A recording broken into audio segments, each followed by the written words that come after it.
Haunted भूत बांग्ला।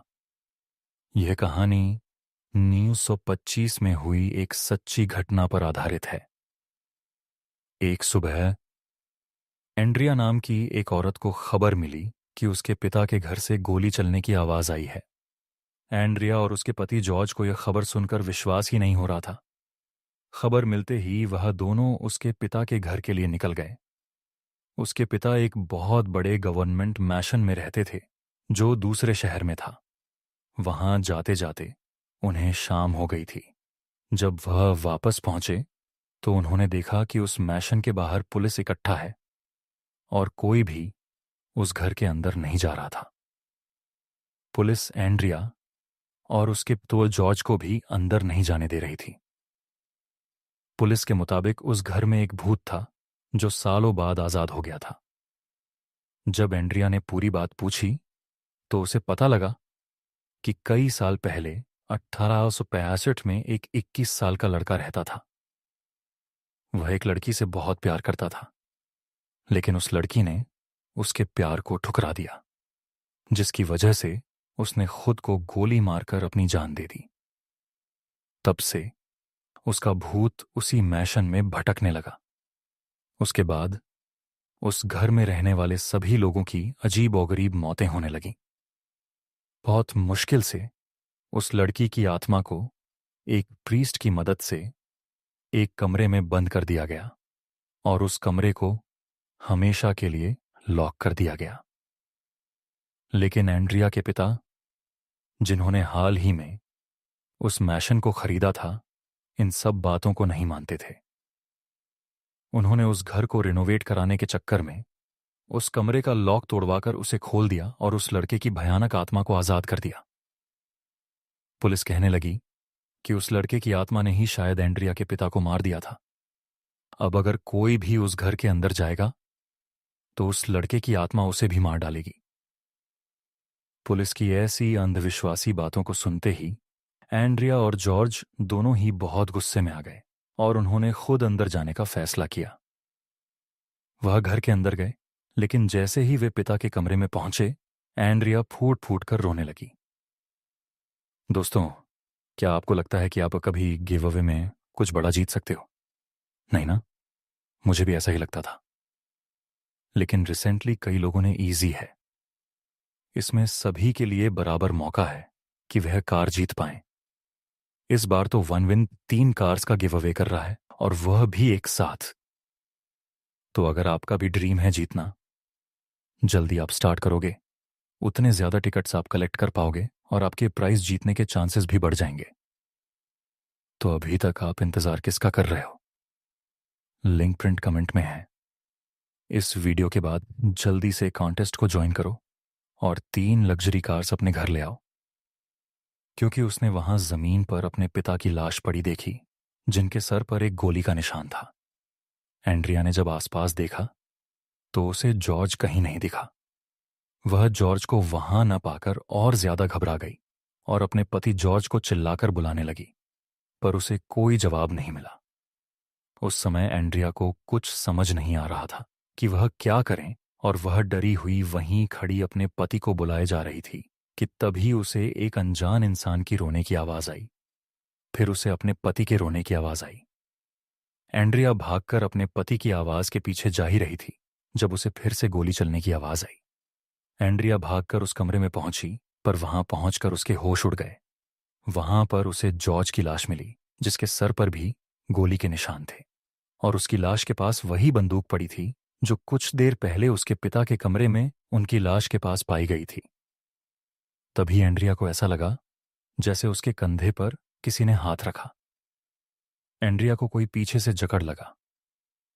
जब उसने गर्दन मोड़कर देखने की कोशिश की तो वहां उसे एक 18 साल का लड़का दिखा, जिसके सर पर ठीक उसके पिता और पति की तरह एक गोली का निशान था। लेकिन एंड्रिया के उसे देखते ही वह लड़का उसकी आंखों के सामने हवा में कहीं गायब हो गया। इतना सब होने के बाद भी किसी तरह हिम्मत करके एंड्रिया एक एक करके अपने पति और पिता की लाश को घर से बाहर लेकर आई। पर उस दिन के बाद से वह एकदम बदल गई और वह एकदम शांत हो गई। यहां तक कि अपने पिता और जॉर्ज के फ्यूनरल के दिन भी उसने न तो जॉर्ज के पेरेंट्स की किसी बात का कोई जवाब दिया और न ही अपने भाई का। वह सदमे में जा चुकी थी। सब उसके लिए बहुत परेशान थे, पर किसी को भी नहीं पता था कि एंड्रिया खुद कितनी घबराई हुई थी, क्योंकि उसके पिता और पति की मौत के बाद से उसे हर जगह उसी 18 साल के लड़के की आत्मा दिखाई दे रही थी। वह किसी भी वक्त एंड्रिया के शरीर को जकड़ लेता था और उसके कान में एक ही चीज कहता रहता था कि वह उससे बहुत ज्यादा प्यार करने लगा है, और अगर वह भी उसका प्यार ठुकरा देगी तो वह उसे भी मार डालेगा। एंड्रिया जहां जहां जाती उसे ही लड़का दिखाई देता जो उसे हर बार जकड़ लेता और एंड्रिया का शरीर बुरी तरह से जख्मी कर देता। डरी हुई और परेशान एंड्रिया साइकेट्रिस्ट के पास भी गई, पर उसका भी कोई असर नहीं हुआ। एंड्रिया के शरीर पर रोज नील पड़े जा रहे थे। धीरे धीरे उसकी दिमागी हालत बद से बदतर होती जा रही थी। फिर एक दिन उस मैशन के पास रहने वाले लोगों ने एक बहुत ही अजीब और गरीब और डरावनी चीज देखी। उन्होंने देखा कि एक बहुत ही कमजोर दिखने वाली एंड्रिया भागती हुई आई और उस मैशन का ताला तोड़कर उसके अंदर घुस गई। इससे पहले कि कोई कुछ समझ पाता, उन्हें उस मैशन के अंदर से गोली चलने की आवाज आई। जब कई देर तक कोई भी अंदर नहीं गया तो यह खबर शहर के मेयर तक पहुंची। उसने वहां के पुलिस ऑफिसर्स को एक प्रीस्ट के साथ अंदर जाने का ऑर्डर दिया। डरते हुए जब पुलिस के 2 इंस्पेक्टर घर के अंदर घुसे तो उन्हें वहां पर एंड्रिया की लाश जमीन पर पड़ी हुई मिली। उसके सर पर भी गोली का निशान था और बगल में एक बंदूक पड़ी थी। इसे देखकर उन्हें यकीन हो गया कि यह सब उसी 18 साल के लड़के की आत्मा का किया धरा है। इस घटना के बाद उस मैशन का एग्जॉस्ट को हम हमेशा के लिए बंद कर दिया गया। दोस्तों, इस हफ्ते हमारे क्राइम चैनल देश सिद्ध क्राइम शो पर हम लेकर आए हैं एक ऐसी सच्ची क्राइम की कहानी जो आपके होश उड़ा देगी। एक लड़का रात भर घर नहीं आता और उसके घर वालों को उसकी चिंता होने लग जाती है। तभी सुबह उसके पिता को अपने बेटे का कॉल आता है और वह रोते हुए उनसे कहता है, पापा मुझे किडनैप कर लिया है, मुझे प्लीज बचा लो। क्या उसके पिता उसे बचा पाएंगे या फिर वह कभी वापस ही नहीं आ पाएगा? ये वापस आकाई ओना हॉरर गेम। दोस्तों, ये कहानी जापान में रहने वाले एक लड़के ऊना की है। उसकी जिंदगी काफी सिंपल थी। दिन में कॉलेज की क्लासेस होती थीं, शाम लाइब्रेरी में बैठकर असाइनमेंट सॉल्व करते हुए निकल जाती थी और रात कंप्यूटर गेमिंग में गुजरती थी। पर 21 अक्टूबर की रात उसकी जिंदगी बिल्कुल बदल गई। उना की अक्सर कॉलेज से सीधा लाइब्रेरी जाकर पढ़ाई करता था। उस दिन उना काफी थका हुआ था, इसलिए उसकी आंख लाइब्रेरी में ही लग गई और जब आंख खुली तो उसने देखा कि घड़ी में रात के 12:30 हो रहे हैं। उना की कभी भी इतनी देर रात अपने घर से बाहर नहीं रहता था। उसने फटाफट अपने सामान को पैक किया और अपने घर की ओर निकल पड़ा। ऊना का घर लाइब्रेरी से करीब 20 मिनट दूर था, पर उसके घर जाने के लिए एक शॉर्टकट रास्ता भी था जिससे वह बस 10 मिनट में पहुंच जाता था। लेकिन उसे सब लोग उस शॉर्टकट को लेने से अक्सर मना किया करते थे। उस शॉर्टकट वाले रास्ते पर कोई भी लैंप या रोशनी नहीं थी। उस रास्ते पर बिल्कुल अंधेरा रहता था और लोग कहते थे कि उस अंधेरे में अकाई ओना रहती है। अकाई ओना जापान का एक मिस्टीरियस हॉरर लेजेंड था। कहते हैं कि बहुत से लोगों को रात के अंधेरे में एक लाल रंग की ड्रेस में लड़की दिखाई देती है और उस लड़की के चेहरे को अगर कोई देख लेता है तो वह लड़की उसके पीछे एक साया की तरह फंस जाती है। कई लोग या तो गायब हो गए या मरे हुए पाए गए, पर ओना की अकाई ओना को बस एक हॉरर लेजेंड मानता था। और तो और वह पहले भी कई बार उस शॉर्टकट से घर गया था और उसे कभी ऐसा कुछ नहीं मिला, पर यह पहली बार था जब इतनी रात हो चुकी थी। ओनाकी को बहुत तेज नींद आ रही थी और वह बिना कुछ सोचे उसी शॉर्टकट वाले रास्ते पर चल पड़ा। शुरुआत में ओना को उस रास्ते पर कुछ भी दिखाई नहीं दे रहा था, पर धीरे धीरे हल्की आसमान की रोशनी में उसे थोड़ा बहुत रास्ता दिखाई देने लगा। कुछ दूर चलते ही अचानक ऊनाकी को दीवार के पास एक औरत खड़ी दिखाई दी। उस औरत ने लाल रंग की ड्रेस पहनी हुई थी। ऊनाकी को अचानक से घबराहट होने लगी। वह उस औरत का चेहरा देख नहीं पा रहा था और वह बस चुपचाप एक जगह खड़ी थी। ऊनाकी को बहुत अजीब लगा कि इतनी रात में यह औरत क्यों दीवार के पास खड़ी है। और तो और उसने एक लाल रंग की ड्रेस पहनी हुई थी। उसे एक पल के लिए लगने लगा कि अकाई ओना का लेजेंड कहीं सच तो नहीं। फिर भी उनाकी बिना कुछ बोले अपना सिर झुकाए आगे चलता रहा। लेकिन जैसे ही उनाकी उस औरत के पास से गुजरा, उससे रहा नहीं गया और उसने नजर उठाकर उस औरत के चेहरे को देख लिया और उसके होश उड़ गए। उस औरत का चेहरा भयानक था, इतना सफेद कि ऐसा लग रहा था कि वहां पर किसी औरत की लाश खड़ी हुई है। इतना अजीब चेहरा उनाकी ने आज तक नहीं देखा था। उनाकी उस औरत को देखकर बहुत डर गया और वहां से जल्दी से भाग गया। जैसे तैसे वह अपने घर पहुंचा। उनाकी ने जो देखा वह उसे भूल नहीं पा रहा था। उस औरत का चेहरा मानो उसके दिमाग के अंदर छप गया था। अगले दिन उनाकी अपनी उसी रूटीन के साथ जिंदगी जीने लगा, पर अब शाम होते ही उसके साथ कुछ अजीब होने लगा था। उसे ऐसा महसूस होता कि जैसे उसके आसपास कोई मौजूद है जो उस पर नजर गड़ाए बैठा हुआ है। ऐसी ही एक रात उनाकी अपने बिस्तर पर चादर ओढ़कर सो रहा था। तभी उसे ऐसा लगा कि जैसे किसी ने उसकी चादर को नीचे की तरफ से खींचा। उनाकी की नींद खुल गई। उसने सहमी नजरों से इधर उधर देखा तो उसे कुछ नहीं दिखा, पर तभी उसकी आंखों के सामने एक लाल परछाई तेजी से कमरे की खिड़की के बाहर चली गई। उनाकी को अपनी आंखों पर विश्वास नहीं हो रहा था। उसे लग रहा था कि वह पागल होता जा रहा है। उसने खुद को समझाया कि यह सब उसका वहम था और जबरदस्ती अपनी आंखें बंद करके छत की तरफ मुंह करके सो गया। कुछ देर तक सोने की कोशिश करने के बाद उनाकी ने बेचैनी में अपनी आंख खोली और फिर जो उसे दिखा वह इस दुनिया के ही परे था। उसके कमरे की छत पर बिस्तर के ठीक ऊपर वही लाल ड्रेस वाली लड़की दीवार से चिपकी हुई उसे घूर रही थी। उनाकी जोर से चीखा और वहीं उसकी नींद खुल गई। उनाकी को अब समझ आया कि वह असल में यह सब एक सपने में देख रहा था। उसका गला बुरी तरह सूख गया और पूरा शरीर पसीने पसीने में भीगा था। तभी वह उठकर पानी पीने लगा। पानी पीते हुए उनाकी की नजर अपने कमरे की खिड़की पर गई और उसके हाथ से पानी का गिलास छूट गया। खिड़की के ठीक बाहर वही लाल ड्रेस वाली औरत खड़ी थी और वह अपने उसी भयानक चेहरे से उनाकी को घूर रही थी। लेकिन उनाकी ने जैसे ही लाइट्स ऑन की तो उसने देखा कि खिड़की पर कोई नहीं था। दिन ब दिन ये सब इंसिडेंट्स बढ़ते जा रहे थे। उसे हर जगह अकाई ओना दिखने लगी थी। उनाकी ने अपने कुछ दोस्तों से भी इस बारे में बात की, पर किसी ने भी उसकी बातों पर विश्वास नहीं किया। उसके दिमाग में यही चल रहा था कि कहीं वह अब गायब तो नहीं हो जाएगा। उनाकी का डर बढ़ता ही जा रहा था। उसने डिसाइड किया कि वह पुलिस स्टेशन जाकर वहां से मदद मांगेगा, पर तभी उसे अपने घर के मेन गेट खुलने की आवाज आई।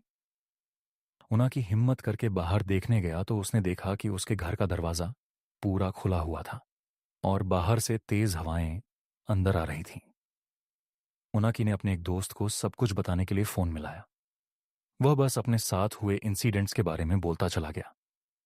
तभी बात करते करते वह एकदम से रुक गया, क्योंकि उसे अपनी गर्दन के ऊपर किसी की सांसें महसूस हुईं। उनाकी समझ गया कि उसके पीछे कोई खड़ा था। एकदम से उसे एक हाथ अपनी गर्दन पर आता हुआ महसूस हुआ। जब उनाकी ने शीशे में देखा तो वह कांप उठा। अकाई ओना उसके ठीक पीछे खड़ी थी। उनाकी ने घबराते हुए अपने दोस्त से फोन पर कहा, अकाई ओना, वो मुझे लेने आई है। वो मुझे लेने आ गई है। कुछ ही देर बाद उनाकी का दोस्त उसके घर पहुंचा। उनाकी का पूरा घर तहस नहस हो चुका था।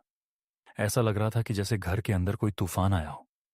उसके दोस्त ने पूरा घर ढूंढा, पर उनाकी कहीं भी नहीं था। उनाकी अपने ही घर से गायब था और उस दिन के बाद वह कभी किसी को नहीं मिला। आज तक कोई नहीं जानता कि उनाकी के साथ आखिर हुआ क्या था। कौन है अकाई ओना और क्यों वह जापान में लोगों को गायब कर रही है?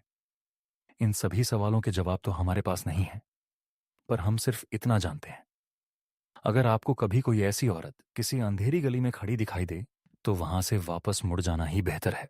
True rainy night horror.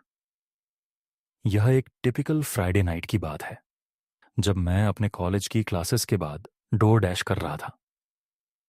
मेरे साथ कुछ अजीब हुआ। मैं ये वीकेंड्स में करता था ताकि मेरी लिविंग एक्सपेंसेस कवर हो सके, लेकिन उस रात कुछ अलग था। ऑन ऑर्डर कम आए, कुछ ऐसे ऑन ऑर्डर्स जो कम पेमेंट दे रहे थे, basically waste of time on orders. फिर 1 घंटे बाद एक ऑन ऑर्डर आया जो थोड़ा सही था, लेकिन वह 8 मील दूर था। उसका पेमेंट अच्छा था, लेकिन लोकेशन कुछ सही नहीं लग रही थी। पर यह उन ऑन ऑर्डर्स से बेहतर था जो कम पैसे दे रहे थे, तो मैंने बिना ज्यादा विचार किए ऑन ऑर्डर एक्सेप्ट किया और रेस्टोरेंट गया। फिर बैग लेकर गाड़ी में बैठा और ड्राइविंग करने लगा।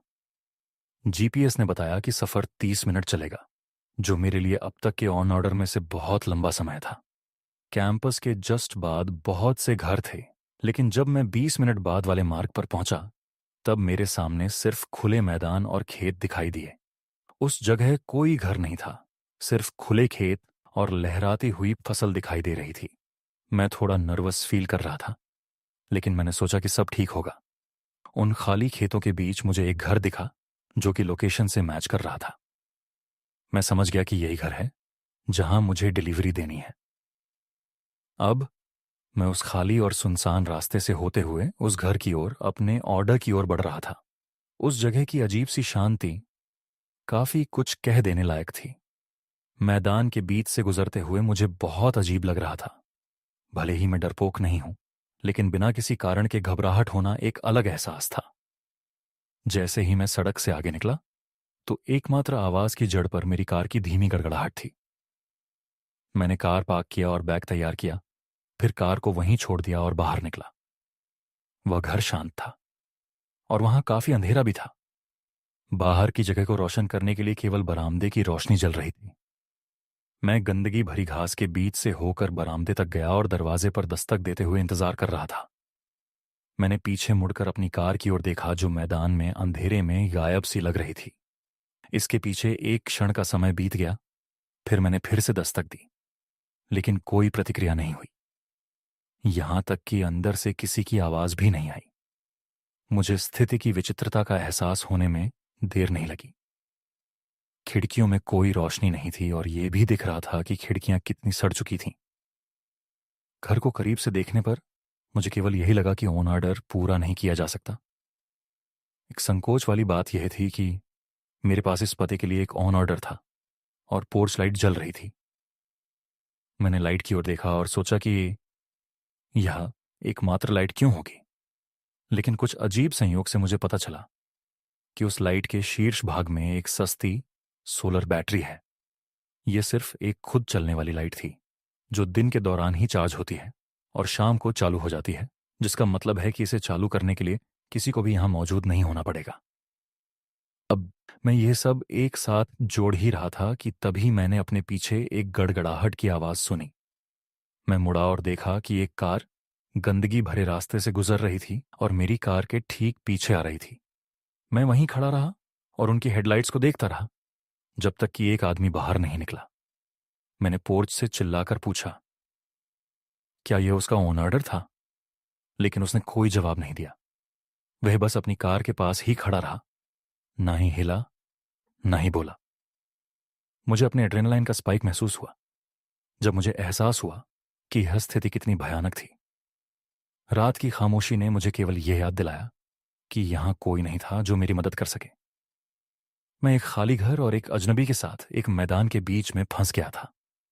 एक पल के झटके में मैंने बैग गिरा दिया और घर के पीछे भागते हुए बरामदे से तेजी से भागा और सीधे घास के मैदान में चला गया।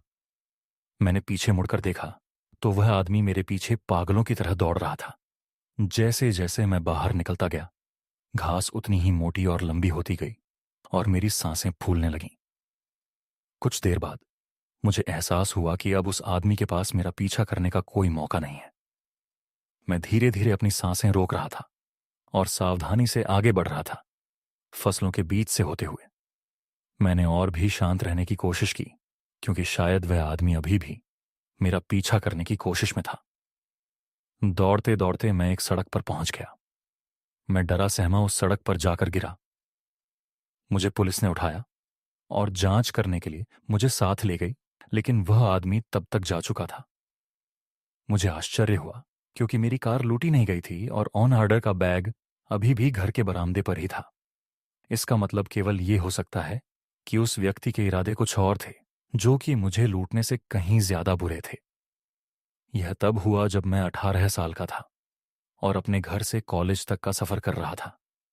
मैंने अपना सारा सामान अपनी एसयूवी की ट्रंक और पिछली सीट में रख दिया था।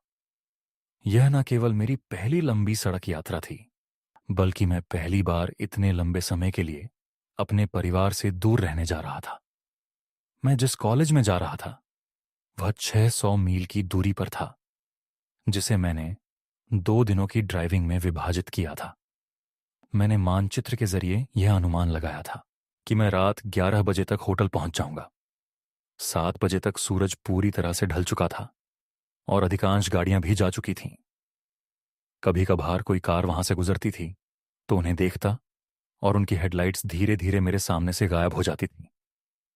ये सब देख देख कर मैं और थक गया था। लगभग 10 बजे मैंने फैसला किया कि मैं अगले गैस स्टेशन पर रुकूंगा, आगे का सफर शुरू करने से पहले। 10 मिनट बाद मैं एक गैस स्टेशन में प्रवेश किया, जो इतनी दूर था कि वहां कोई शहर या कुछ भी नहीं था। वहां बस कुछ पंप और एक छोटा स्टोर था। मैंने सड़क पर कोई अन्य कार नहीं देखी और आसपास के किसी भी घर या इमारत से दूर तक कोई रोशनी नहीं थी। मैं सीधे एक पंप तक गया और अपने टैंक को भरने के लिए बाहर निकला। जैसे ही मैंने चारों ओर देखा, मैं डर गया, क्योंकि एक अजीब सा आदमी मेरी तरफ आ रहा था। मेरी तुलना में वो बहुत बड़ा था। शायद अगर मुझे अनुमान लगाना हो तो वह 50 के आसपास था और वह बेघर लग रहा था। लेकिन इसके बावजूद यहां संपर्क करने के लिए और कोई नहीं था।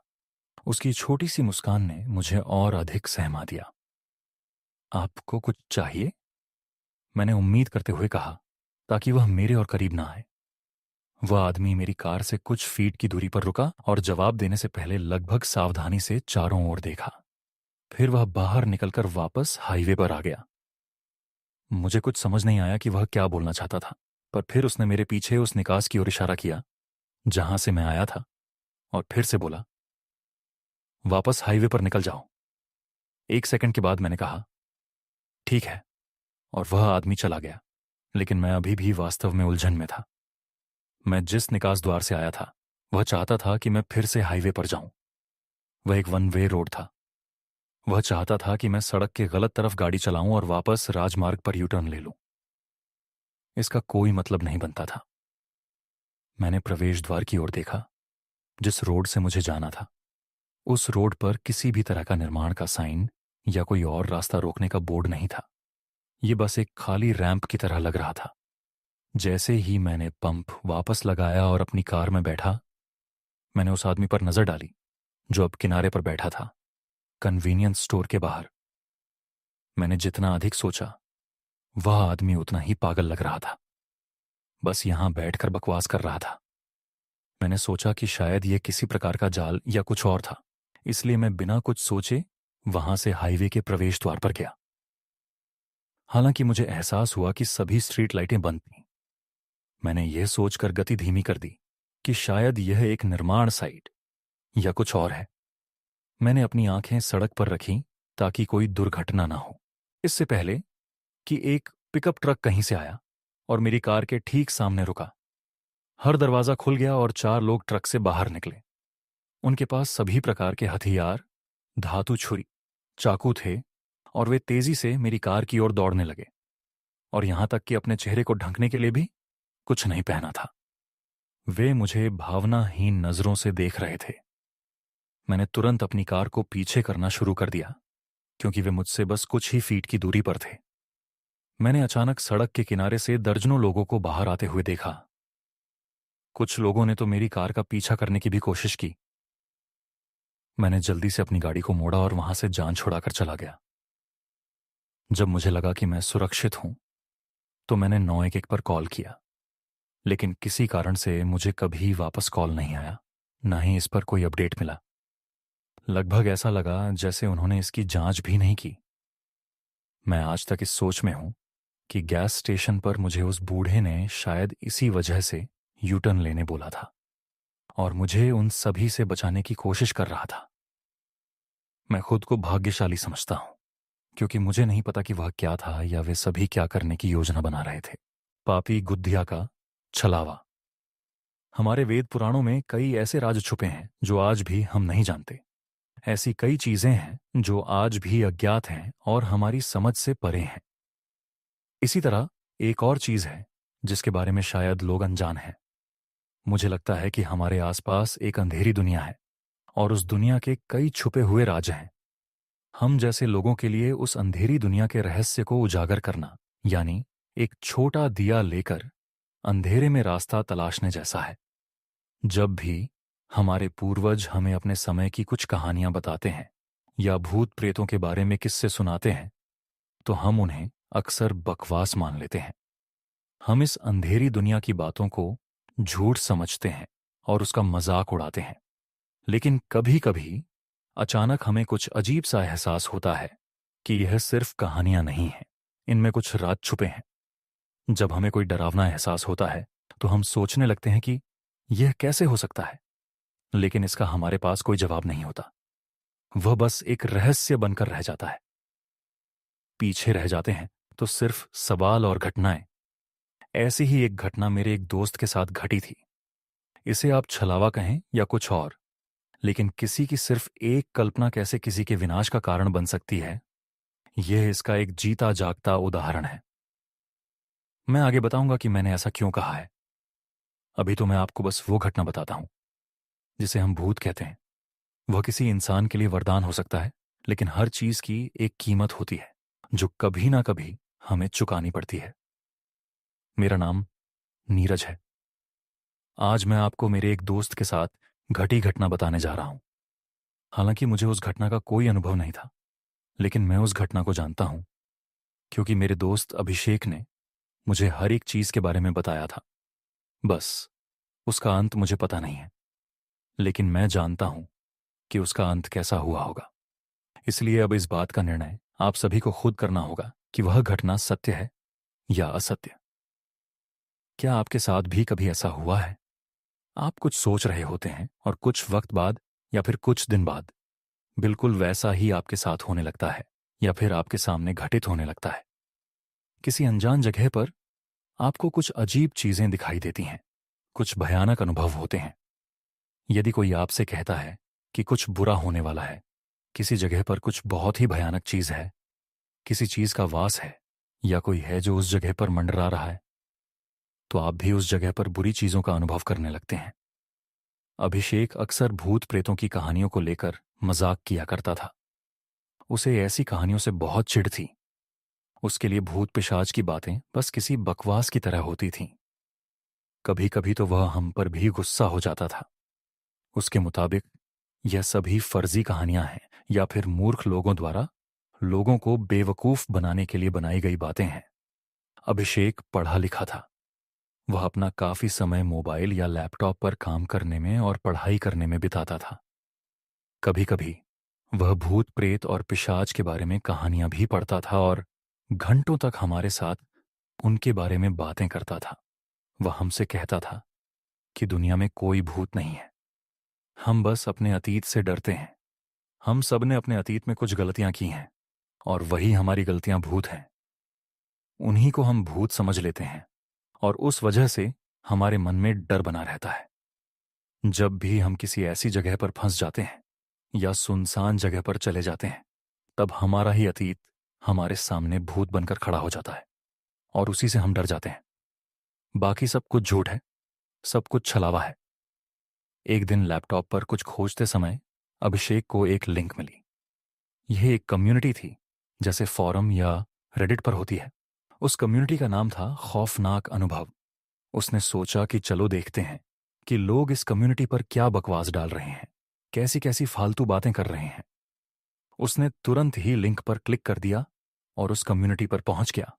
वहां कई लोगों ने अपने भयानक अनुभव शेयर किए थे। करीबन हजारों लोग थे जिन्होंने अपने भयानक अनुभव के बारे में लिखा था। अभिषेक ने उनमें से कुछ को पढ़ना शुरू किया। वहां एक जोड़े ने एक नए घर में जाने का अपना अनुभव लिखा था, जहां उन्हें उनके नए घर में किसी अतृप्त आत्मा ने सताया था और आखिरकार उन्हें वह घर छोड़ना पड़ा। एक इंसान ने अतृप्त आत्माओं से ग्रस्त एक गुड़िया का अनुभव लिखा था। प्रेत बाधित जगहों के बारे में भी कई लोगों ने तरह तरह के अनुभव शेयर किए थे। साथ ही कई लोगों ने पिशाच बाधा के संबंध में अपने उपाय, मंत्र या विधि आदि लिखे थे। अभिषेक ने ऐसी बहुत सी पोस्ट पढ़ी। उन सभी अनुभवों और उन पर लिखे समाधान को पढ़कर उसे अपने आप पर बहुत हंसी आ रही थी। अभिषेक बिस्तर पर लेटे लेटे सोच रहा था कि कैसी अंधविश्वासी बातें हैं। जैसे अमावस्या के दिन एक नींबू पर 21 बार वार करो और ठीक 21 घंटे बाद नींबू तुम्हें मुसीबत से बाहर निकाल देगा। क्या बकवास है। और तो और, एक काली लकड़ी पर आटे का एक गोला बनाकर उसमें उसी आटे से बनी गुड़िया रख दो, फिर अपने बाएं हाथ की उंगली काटकर उस पर खून बहा दो, फिर एक मंत्र का जाप करो और आपकी सारी इच्छाएं पूरी हो जाएंगी। सबके बारे में सोचते सोचते उसे एक विचार आया, अगर मैंने भी कुछ ऐसा ही अपना एक झूठा अनुभव यहां शेयर किया तो। उसने सोचा, एक कोई झूठी कहानी, एक बनावटी अनुभव के बारे में पोस्ट लिखकर देखता हूं, देखो तो सही लोग उस पर क्या सोचते हैं। इस विषय में सोचते सोचते वह सो गया। अगले दिन अभिषेक शाम को जल्दी घर आ गया। रात के खाने के बाद वह अपना लैपटॉप खोलकर बैठ गया और उस कम्युनिटी पर चला गया। उसने उस कम्युनिटी पर अपना नया अकाउंट खोला और उसे नाम दिया पापी गुड़िया। अभिषेक ने अपने अनुभव के बारे में एक झूठी पोस्ट लिखने के लिए पूरा दिन कई काले जादू की वेबसाइट्स पर जाकर देखा। वहां से उसने कुछ जानकारी इकट्ठा की। उसका प्रयास यह था कि किसी भी तरह उसकी पोस्ट किसी को झूठी नहीं लगनी चाहिए। इसलिए उसने हर तरह की जानकारी निकाली जो लोगों को पढ़ने में सच लगे। दिन भर में उसने सोच लिया था कि उसे क्या लिखना है और क्या नहीं। फिर उसने एक पोस्ट लिखी जो कुछ इस तरह थी। हेलो दोस्तों, आज मैं आपके साथ अपना एक बहुत ही डरावना अनुभव साझा करना चाहता हूं। 2 साल पहले की बात है, जब मैं किसी काम के लिए कोंकण गया था। वहां मैं कुछ दिनों के लिए एक सरकारी कॉटेज में रुका था। वहां मुझे कुछ बहुत ही अजीब सा अनुभव हुआ। वहां कुछ था जो मेरे आसपास मंडरा रहा था। रात के 12 बजे के बाद मुझे किसी तरह की एक अजीब सी आवाजें सुनाई दी, जैसे वो एक अजीब तरह का शोर हो। फिर ऐसा लगा जैसे कोई मेरे चारों ओर घूम रहा हो, लेकिन तब मैंने उस चीज को नजरअंदाज कर दिया। तीसरे दिन मैंने एक आकृति देखी, एक छोटी सी आकृति, जिसे देखकर मैं चौंक गया। फिर वह धीरे धीरे आगे बढ़ी और उसने मुझसे पूछा, पूछो, क्या पूछना चाहते हो? उसकी आवाज इतनी अजीब थी कि मैं उसी वक्त वहां से भाग गया। यह पोस्ट लिखने के बाद अभिषेक ने उसे कम्युनिटी में पोस्ट कर दिया। उसने सोचा, अब देखता हूं कि लोग इस पर कैसे प्रतिक्रिया देते हैं। और मैंने वह पूरी रात बाहर एक बस स्टैंड पर बिताई। अभिषेक अपनी एक झूठी कहानी में रंग भर रहा था। उसने आगे लिखा, अगली सुबह मैं घबराया हुआ वापस कॉटेज पर चला गया, अपना सामान उठाया और अपने घर लौट आया। मुझे लगा कि मैं मुसीबत से छुटकारा पा चुका हूं, लेकिन नहीं, वह गुड़िया मुझे फिर से दिखाई देने लगी। उसके आने से पहले मुझे एक अजीब सी आवाज सुनाई देती थी। फिर कहीं अंधेरे में वह खड़ी दिखाई देती। अंधेरे में घसीटते हुए वो मेरे पास चली आती और मुझसे कहती, पूछो, तुम क्या पूछना चाहते हो? उसके आने का संकेत ये होता था कि उसके आने से पहले मुझे वह अजीब सी आवाज सुनाई देने लगती थी। उस आवाज को सुनकर मेरा शरीर ठंडा पड़ जाता था, हाथ पैर कांपने लगते थे। फिर मैंने अपने परिवार को इसके बारे में बताया। हमने इस उलझन को सुलझाने के लिए अपने गांव जाने का फैसला किया। हमारे गांव में एक आदमी था जिसके बारे में मैंने सुना था कि उसे ऐसी चीजों का अनुभव है। वह भूत पिशाच को वश में करना जानता है, तंत्र मंत्र विधि का जाता था और भविष्यवाणी करना भी जानता था। तो मैं उसके घर चला गया। वहां जाकर मैंने बाबा को सारी बात विस्तार से बताई। सारी बात सुनने के बाद उन्होंने कहा, तुम्हारे पीछे एक पिशाच पड़ा है। वह अच्छा भी है और बुरा भी।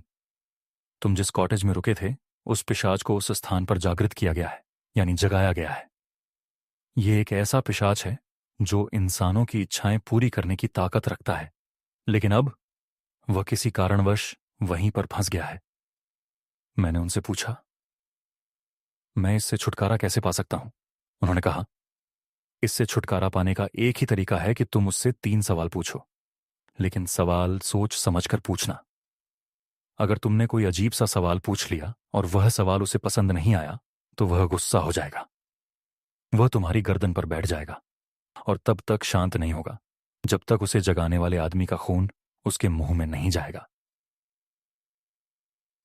यह सुनकर मैं स्तब्ध रह गया। यह चीजें कितनी भयानक होती हैं। ये सब लिखते हुए अभिषेक खुद पर ही हंस रहा था कि वे कैसी अजीब बातें लिख रहा है। उसने फिर से लिखना शुरू किया। फिर मैंने 3 आसान सवाल पूछने का निर्णय लिया, क्योंकि मुझे डर था कि अगर मैंने कुछ गलत पूछ लिया तो मेरे साथ कुछ बुरा हो सकता है। अगली रात वह गुड़िया जिसमें वह पिशाच छिपा हुआ था वापस आ गया। एक अजीब सी आवाज आई और ऐसा लगा जैसे वो मेरे आसपास ही है। धीरे धीरे वह मेरे करीब आकर खड़ा हो गया। उसने मुझ पर नजर जमाकर कहा, पूछो, तुम क्या पूछना चाहते हो? मैंने निडर होकर उससे 3 सवाल पूछे। उसने मेरे तीनों सवालों का उत्तर दिया और फिर वह वहां से गायब हो गया। उसके बाद मैंने उसे फिर कभी नहीं देखा।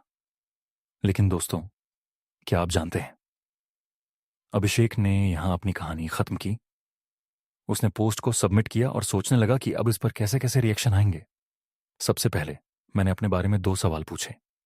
ये ऐसे सवाल थे जिनके उत्तर मेरे अलावा कोई नहीं जानता था।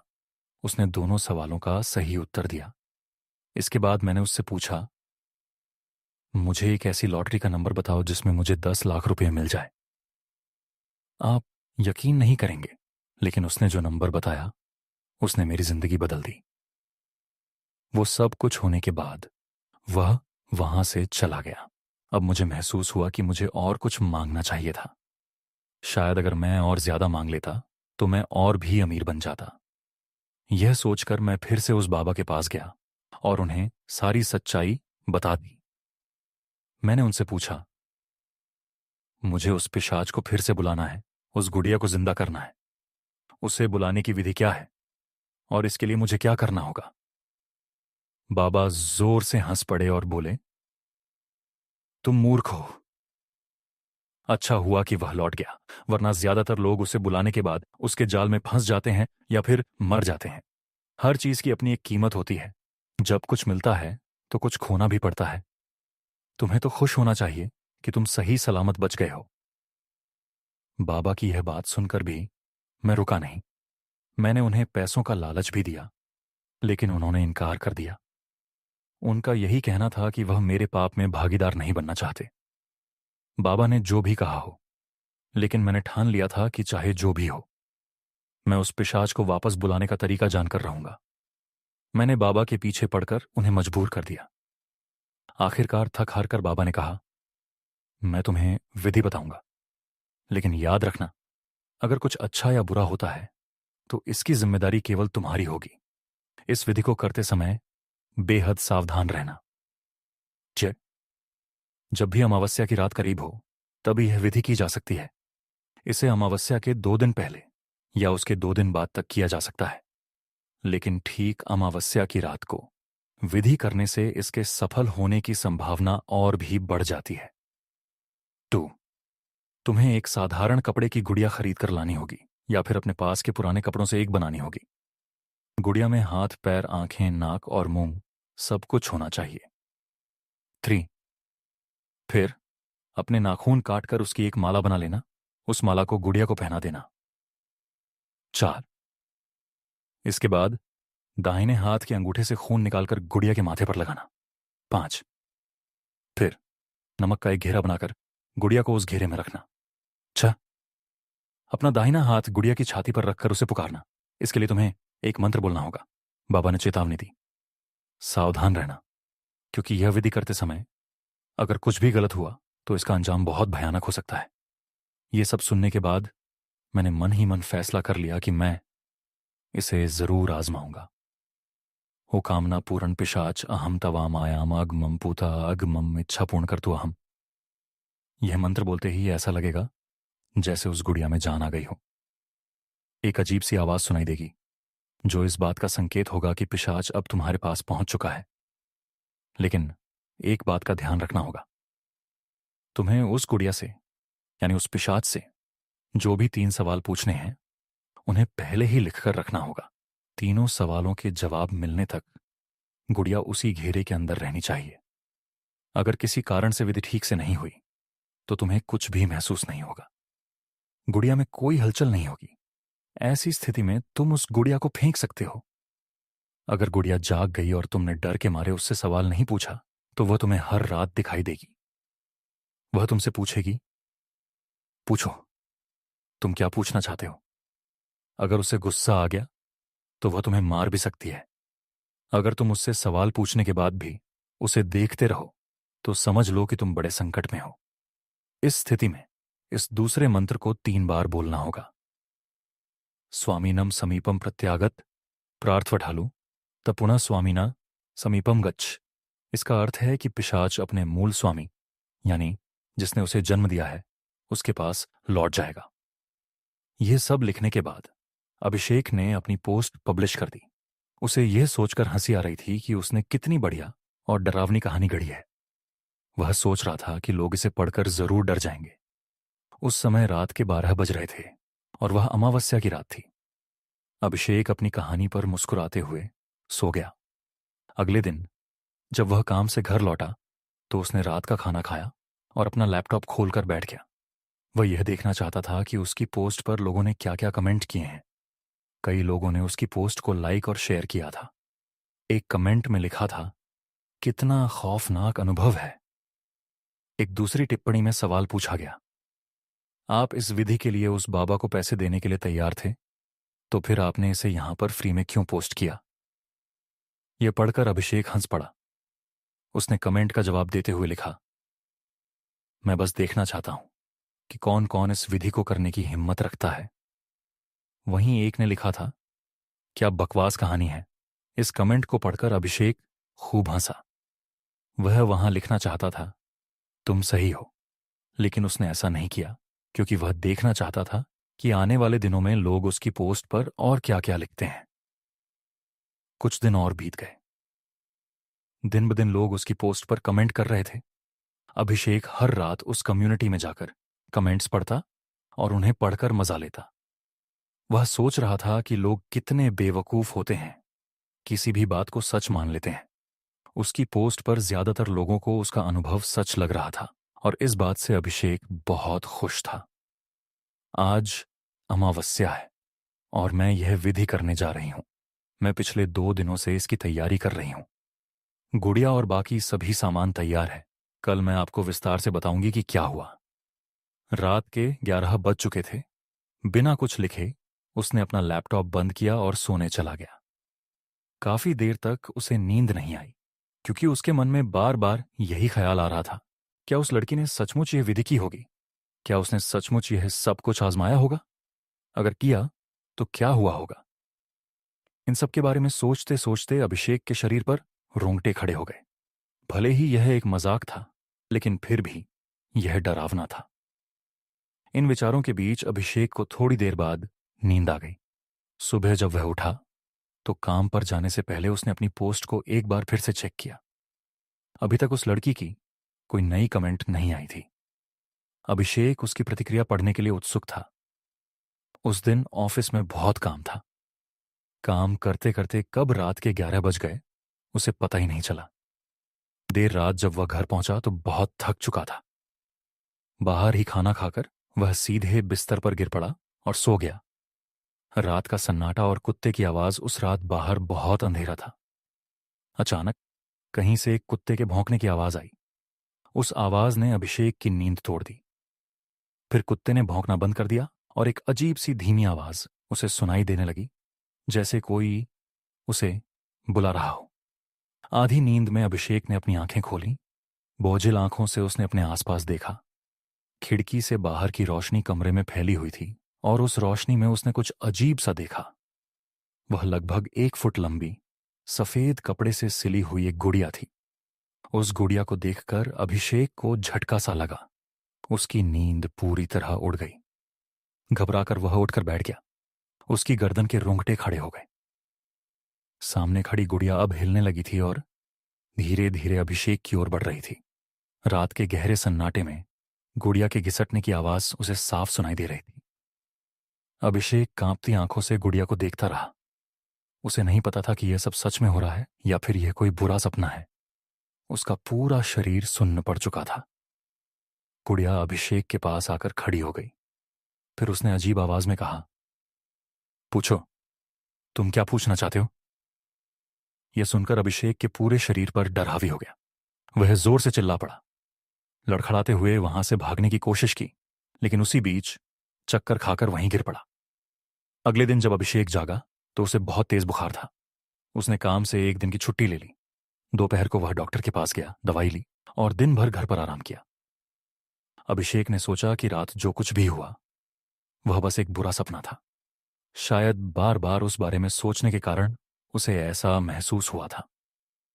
आज तक अभिषेक ने भूत प्रेत जैसी चीजों में विश्वास नहीं किया था और अब भी उनके सच होने का कोई ठोस कारण नहीं था। लेकिन डरावने अनुभव कहीं ना कहीं मन के अंदर दबे रहते हैं। अभिषेक के साथ भी ऐसा ही हो रहा था। पूरे दिन आराम करने के बाद शाम को उसे थोड़ा बेहतर महसूस हुआ। रात के खाने के बाद उसने फिर से अपना लैपटॉप खोला और अपनी लिखी पोस्ट देखने लगा। अंदर ही अंदर उसे लग रहा था कि शायद उसने यह पोस्ट लिखकर कोई गलती कर दी है। जैसा कि आपने कहा था, मैंने कल रात 12 बजे सभी विधियां पूरी की। कुछ देर तक मुझे कुछ भी महसूस नहीं हुआ और इसलिए मैंने गुड़िया से अपना हाथ हटा लिया।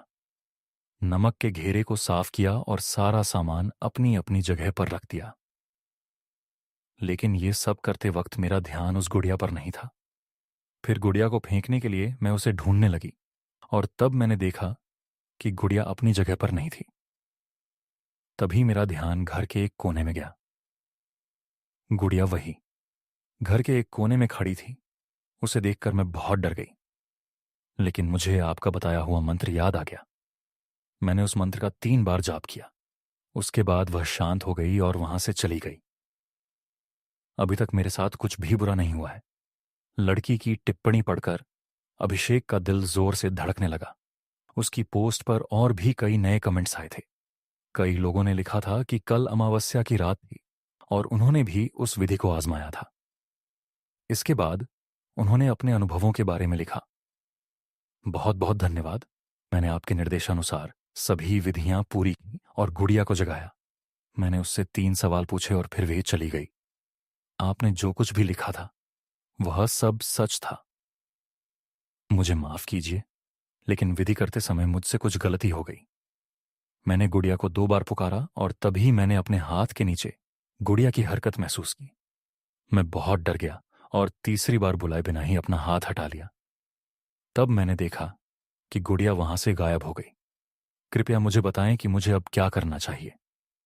जाने के लिए मंत्र बोला है, लेकिन मुझे अब भी डर लग रहा है।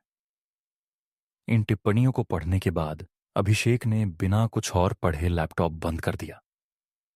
वह सिर पकड़कर बैठ गया। उसे कुछ समझ नहीं आ रहा था कि ऐसा कैसे हो सकता है। उसका दिमाग इस बात को समझने में नाकाम था कि जो उसने मजाक में लिखा था वह लोगों का वास्तविक अनुभव कैसे हो सकता है। अभिषेक का मन बेचैन हो गया उस वक्त। बाहर अंधेरी रात थी। कमरा बेहद शांत था।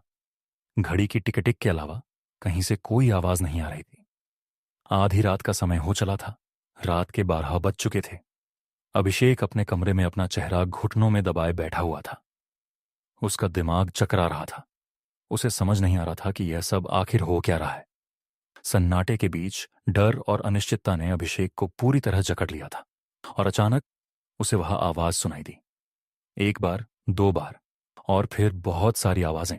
अभिषेक ने घबराहट में अपना सिर उठाया। उसकी धड़कन तेज हो गई। हाथ पांव थरथराने लगे। उसके सामने 1 नहीं, 2 नहीं, बल्कि कई सारी छोटी छोटी गुड़ियां खड़ी थीं। वे जोर जोर से हंस रही थीं। अभिषेक की आंखें बड़ी बड़ी हो गईं। उसका चेहरा थरथराने लगा। पूरा शरीर पसीने से लबालब हो चुका था। एक एक कर वे सारी गुड़ियां अभिषेक की ओर बढ़ने लगीं। अभिषेक उन्हें देखकर अपनी जगह पर ही जम गया। धीरे धीरे वे सभी गुड़ियां अभिषेक के पास इकट्ठा हो गईं। फिर एक अजीब सी आवाज में बोलीं, पूछो, तुम क्या पूछना चाहते हो? बहुत देर तक उनकी अजीब सी पतली आवाज कमरे में गूंजती रही। अभिषेक वहीं पर गिर पड़ा। शायद उसे चक्कर आ गया था। अभिषेक को अपने गर्दन पर एक हल्का सा स्पर्श महसूस हुआ। दोस्तों, आपको क्या लगता है कि अभिषेक के साथ क्या हुआ होगा? आपका जो भी तर्क हो, लेकिन मैं आपको मेरा तर्क बताता हूं। अगले दिन अभिषेक के कमरे में उसकी लाश मिली। मुझे यह पता था कि वह ऐसा कुछ कर रहा था। मतलब, उसने जो भी पोस्ट लिखी थी और उस पर जो भी कमेंट आए थे, उसने मुझे ऑफिस में इन सब के बारे में बताया था। उसकी मौत के बाद मैंने उसकी पोस्ट को बहुत ढूंढा, पर वह पोस्ट मुझे कहीं भी नहीं मिली। जहां तक मेरा तर्क है, अभिषेक ने अपनी पोस्ट में उस गुड़िया से छुटकारा पाने के लिए एक मंत्र दिया था। मंत्र के 3 बार जाप से वह गुड़िया अपने मालिक के पास वापस चली जाती थी। लेकिन अभिषेक ने इस बारे में नहीं सोचा था कि वह गुड़िया, वह पिशाच, उसका मालिक कौन था। दरअसल वह खुद ही उस पिशाच का मालिक था। उसने खुद ही उस पिशाच को जन्म दिया था। तो दोस्तों, ये रहा मेरा तर्क। बाकी आपको क्या लगता है? आप इस बारे में क्या सोचते हो? अपनी राय जरूर कमेंट में लिखें। 17 साल की समृद्धि ने छोटी उम्र में ही अपनी मां को खो दिया था। तब से उसके पापा गौतम ही उसकी पूरी जिंदगी थे। समृद्धि के पापा ने कभी भी उसे अपनी मम्मी की कमी महसूस होने नहीं दी। पर उनकी लाइफ में एक दिन ऐसा आया जिसने उनकी जिंदगी बदल दी। एक यूजुअल संडे का दिन था। समृद्धि के पापा कुर्सी पर बैठकर अखबार पढ़ रहे थे और समृद्धि अपने रूम में कथक डांस की प्रैक्टिस कर रही थी। तभी अचानक से घर की डोरबेल बजी। दरवाजा खोलने पर बाहर सूट पहने एक लॉयर खड़ा था। उसने बताया कि गौतम के चाचा का देहांत हो गया है और उन्होंने अपनी एक हवेली विरासत में गौतम को सौंपी है। गौतम को यह बात बहुत अजीब लगी, क्योंकि उनकी अपने चाचा से बिल्कुल नहीं बनती और वह करीबन 15 सालों से उनसे नहीं मिले थे। पर जब उस लॉयर ने पूरा पेपर वर्क दिखाया तो गौतम को समझ आया कि यह सब सच था। समृद्धि और गौतम को अभी भी यकीन नहीं हो रहा था कि वह इतनी बड़ी हवेली के मालिक थे। हवेली को देखकर समृद्धि के पापा को समझ आ गया था कि वह अपनी फाइनेंशियल सिचुएशन में इतनी बड़ी हवेली में रहना अफोर्ड नहीं कर सकते थे। इसलिए उन्होंने उस हवेली को बेचने का डिसीजन लिया। पर समृद्धि की आंखों में एक अलग सी चमक थी। उसने अपने पिता से कहा कि वह हमेशा से एक बड़े से घर में रहना चाहती थी। गौतम ने समृद्धि की खुशी देखकर कुछ समय उस हवेली में रहने का डिसीजन लिया। वह हवेली जितनी बाहर से खूबसूरत थी, उतनी ही अंदर से भी। समृद्धि की खुशी का ठिकाना नहीं था। वह पूरी हवेली में घूम घूम कर उसके सभी कमरे देख रही थी। तभी वह एक ऐसे कमरे के आगे पहुंची जिसका दरवाजा बंद था। उस बड़े से दरवाजे पर एक बड़ा सा ताला लगा था और उस ताले पर संस्कृत में कुछ लिखा हुआ था। समृद्धि ने उस ताले पर जैसे ही हाथ लगाया, उसे मानो बहुत जोर का करंट लगा। इससे पहले कि समृद्धि कुछ समझ पाती, उसके पापा ने उसे आवाज लगाई। समृद्धि वापस मुड़कर अपने पापा के पास जाने लगी। पर चलते चलते समृद्धि के कानों में एक आवाज आई। उसके कानों में एक औरत हंसते हुए उसे पुकार रही थी। समृद्धि अचानक से वह आवाज सुनकर पीछे मुड़ी, लेकिन तभी वह आवाज आनी बंद हो गई। समृद्धि ने इसे अपना वहम समझा और वह अपने पापा के पास चली गई। उस रात गौतम और समृद्धि अपने अपने कमरे में सो रहे थे। पर तभी गौतम की नींद एक आवाज से खुली। गौतम को पास के कमरे से घुंघरू की आवाज आई। गौतम ने सोचा कि शायद समृद्धि अपने रूम में डांस प्रैक्टिस कर रही होगी, इसलिए वह फिर से आंखें बंद करके सोने की कोशिश करने लगा। पर घुंघरू की आवाज धीरे धीरे तेज होने लगी। ऐसा लग रहा था कि जैसे घुंघरू पहनकर कोई गौतम के पास आ रहा हो। इससे पहले कि गौतम कुछ समझ पाता, घुंघरू पहने कदमों की आवाज उसके बेड के पास से आने लगी। गौतम तेजी से उठा तो उसने देखा कि कमरे के अंदर कोई भी नहीं था। अब गौतम को कुछ अजीब लगने लगा था। वह उठकर समृद्धि के कमरे की तरफ गया। समृद्धि के कमरे में पहुंचकर उसने देखा कि वह कमरे में थी ही नहीं। अब गौतम को टेंशन होने लगी थी। वह समृद्धि को आवाज देकर पुकारने लगा। उसने हवेली की लाइट जलाने की कोशिश की, पर कोई भी बटन काम ही नहीं कर रहा था।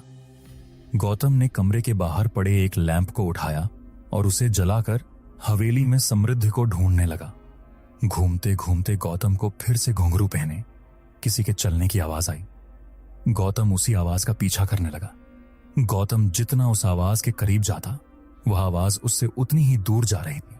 लेकिन उस आवाज का पीछा करते हुए गौतम ने खुद को एक कमरे के बाहर खड़ा पाया। उस कमरे का दरवाजा खुला हुआ था। कमरे के बीचों बीच गौतम को कुछ ऐसा दिखा जिससे उसकी रूह कांप गई। उस कमरे के अंदर एक लड़की साड़ी पहने घुंघरू डालकर डांस कर रही थी। इससे पहले कि वह कुछ समझ पाता, गौतम को उस लड़की का चेहरा दिखा और उसका दिल दहल उठा। वह लड़की कोई और नहीं बल्कि समृद्धि ही थी, पर समृद्धि बिल्कुल भी नॉर्मल नहीं लग रही थी। उसने बहुत सारा मेकअप किया हुआ था जो उसके पूरे चेहरे पर फैला हुआ था। उसके बाल बिखरे हुए थे और वह बंगाली भाषा में कुछ गाना गा रही थी। गौतम यह सब देखकर बहुत डर गया। वह दौड़कर समृद्धि के पास गया। जैसे ही उसने समृद्धि के कंधे पर हाथ रखा, समृद्धि ने मुड़कर जोर से चीख मारी और गौतम की छाती पर अपना हाथ मारा। गौतम समृद्धि का हाथ लगते ही कमरे से बाहर जाकर गिरा और उस कमरे का दरवाजा गौतम के मुंह पर बंद हो गया। यह वही कमरा था जिस पर समृद्धि को सुबह ताला दिखा था। गौतम उठकर जोर जोर से उस दरवाजे को पीटने लगा। वह किसी भी तरह से समृद्धि को वहां से बाहर निकालना चाहता था। तभी उसे अपने पीछे से एक आवाज आई जिससे वह रुक गया। पापा, आप ये क्या कर रहे हो? गौतम ने जैसे ही पीछे मुड़कर देखा, उसके पीछे नाइट सूट पहने समृद्धि खड़ी थी। समृद्धि ने कहा कि वह अपने कमरे में सो रही थी और उसे जोर जोर से दरवाजा पीटने की आवाज आई, जिसे सुनकर वह वहां आ गई। गौतम को अब भी कुछ समझ नहीं आ रहा था। अगर समृद्धि अपने कमरे में ही थी तो उसे दिखाई क्यों नहीं दी? और उस कमरे के अंदर मौजूद वह लड़की कौन थी? इन सवालों से गौतम का सर फटने लगा था, पर वह समृद्धि को डराना नहीं चाहता था। इसीलिए उसने समृद्धि को अपने कमरे में वापस जाकर सोने को कहा। गौतम पूरी रात नहीं सोया। सुबह होते ही वह हवेली के पास बने एक पुराने मंदिर में चला गया। गौतम भगवान में बहुत विश्वास रखता था। उसने मंदिर में भगवान की मूर्ति के सामने बैठकर अपने साथ हुई हर घटना कह सुनाई। गौतम को यह नहीं पता था कि मंदिर का पुजारी उसकी सारी बातें सुन रहा था। जैसे ही गौतम मंदिर से जाने के लिए उठा, पुजारी ने उसे रोक लिया और पूछा, तुम रहते कहाँ हो बेटा? गौतम ने जवाब दिया, मैं 2 दिन पहले ही पास वाली हवेली में रहने आया हूं। यह सुनकर पुजारी का चेहरा सफेद पड़ गया। उसने तुरंत गौतम को उस हवेली को छोड़ने की सलाह दी। गौतम ने घबराते हुए पूछा, क्यों? आखिर उस हवेली में ऐसा क्या है? पुजारी ने लंबी सांस ली और कहा, तुम्हें यह जानना चाहिए कि कई साल पहले उस हवेली में एक राजा रहता था। उस समय एक लड़की थी, मंजुलिका। वह उस हवेली में नाच गाकर सबका मनोरंजन करती थी, लेकिन राजा को मंजुलिका से लगाव हो गया। पुजारी ने आगे बताया, मंजुलिका किसी और से प्यार करती थी। वह उसका साथी था जो उसके साथ नृत्य करता था। राजा जब यह जान गया तो उसका गुस्सा 7वें आसमान पर था। जलन और बदले की आग में उसने मंजुलिका और उसके प्रेमी दोनों को मार डाला। गौतम ने हिचकते हुए पूछा, तो फिर? पुजारी ने गंभीर स्वर में जवाब दिया, मंजुलिका की आत्मा उसी हवेली में कैद है। वह गुस्से और प्रतिशोध से भरी हुई है। वह आत्मा आज भी उस हवेली के एक कमरे में बंद है। जो घटना तुमने देखी वह उसी मंजुलिका की आत्मा का काम था। अगर तुम और तुम्हारी बेटी वहां रुके तो तुम्हारी जान को खतरा है। गौतम को अब सब कुछ समझ आ गया। उसे यह भी यकीन हो गया कि पिछली रात को जो कुछ उसने देखा वह कोई सपना नहीं था। वह आत्मा मंजुलिका की ही थी। गौतम ने उसी समय फैसला कर लिया कि वह समृद्धि को लेकर तुरंत हवेली छोड़ देगा। मंदिर से लौटने के बाद जैसे ही गौतम हवेली पहुंचा, उसने देखा कि समृद्धि मंजुलिका वाले कमरे में बैठी हुई थी। वह फिर से साड़ी और घुंघरू पहने कल रात की तरह दिखाई दे रही थी। इस बार वह कमरे के पुराने सामान को गौर से देख रही थी। गौतम ने घबराकर समृद्धि से कहा, यहां से चलो बेटा, पर समृद्धि ने जाने से साफ इनकार कर दिया। उसने जिद्दी स्वर में कहा, नहीं पापा, मैं यहीं रहना चाहती हूं। गौतम ने गुस्से में समृद्धि को डांटा, लेकिन जैसे ही उसने डांटा, समृद्धि अचानक से बदल गई। उसकी आंखें लाल हो गईं। उसने गौतम की गर्दन पकड़ ली और उसे उठाकर दीवार से टकरा दिया। अब समृद्धि बंगाली भाषा में कुछ अजीब से मंत्र बोलने लगी। गौतम दर्द से तड़प रहा था। उसकी सांसें रुकने लगीं। तभी मंदिर का पुजारी कुछ लोगों को लेकर हवेली में पहुंचा। पुजारी ने बिना देर किए समृद्धि पर गंगाजल फेंक दिया। गंगाजल के गिरते ही समृद्धि ने गौतम को छोड़ दिया और वह जोर से चीखते हुए वहीं बेहोश होकर गिर पड़ी। पुजारी ने उस कमरे में पूजा की और उसे फिर से ताले से बंद कर दिया। गौतम ने उस पल फैसला किया कि वह उस हवेली में एक पल भी नहीं रुकेगा। उसने समृद्धि को उठाया और पुजारी के साथ हवेली से हमेशा के लिए निकल गया। गौतम ने न सिर्फ हवेली को बेचने का ख्याल छोड़ दिया, बल्कि उसके आसपास जाने का भी इरादा त्याग दिया। समृद्धि को आज तक नहीं पता कि उसके पिता ने अचानक हवेली क्यों छोड़ दी। गौतम ने भी उसे कभी यह नहीं बताया कि वह हवेली उनके लिए कितनी खतरनाक थी।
रात का समय था और हॉस्टल के कमरे में हल्का हल्का अंधेरा छाया हुआ था।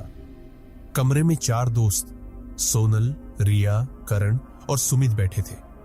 ये चारों दिल्ली यूनिवर्सिटी के हॉस्टल में रह रहे थे और अक्सर रात को मजाक और मस्ती करते थे।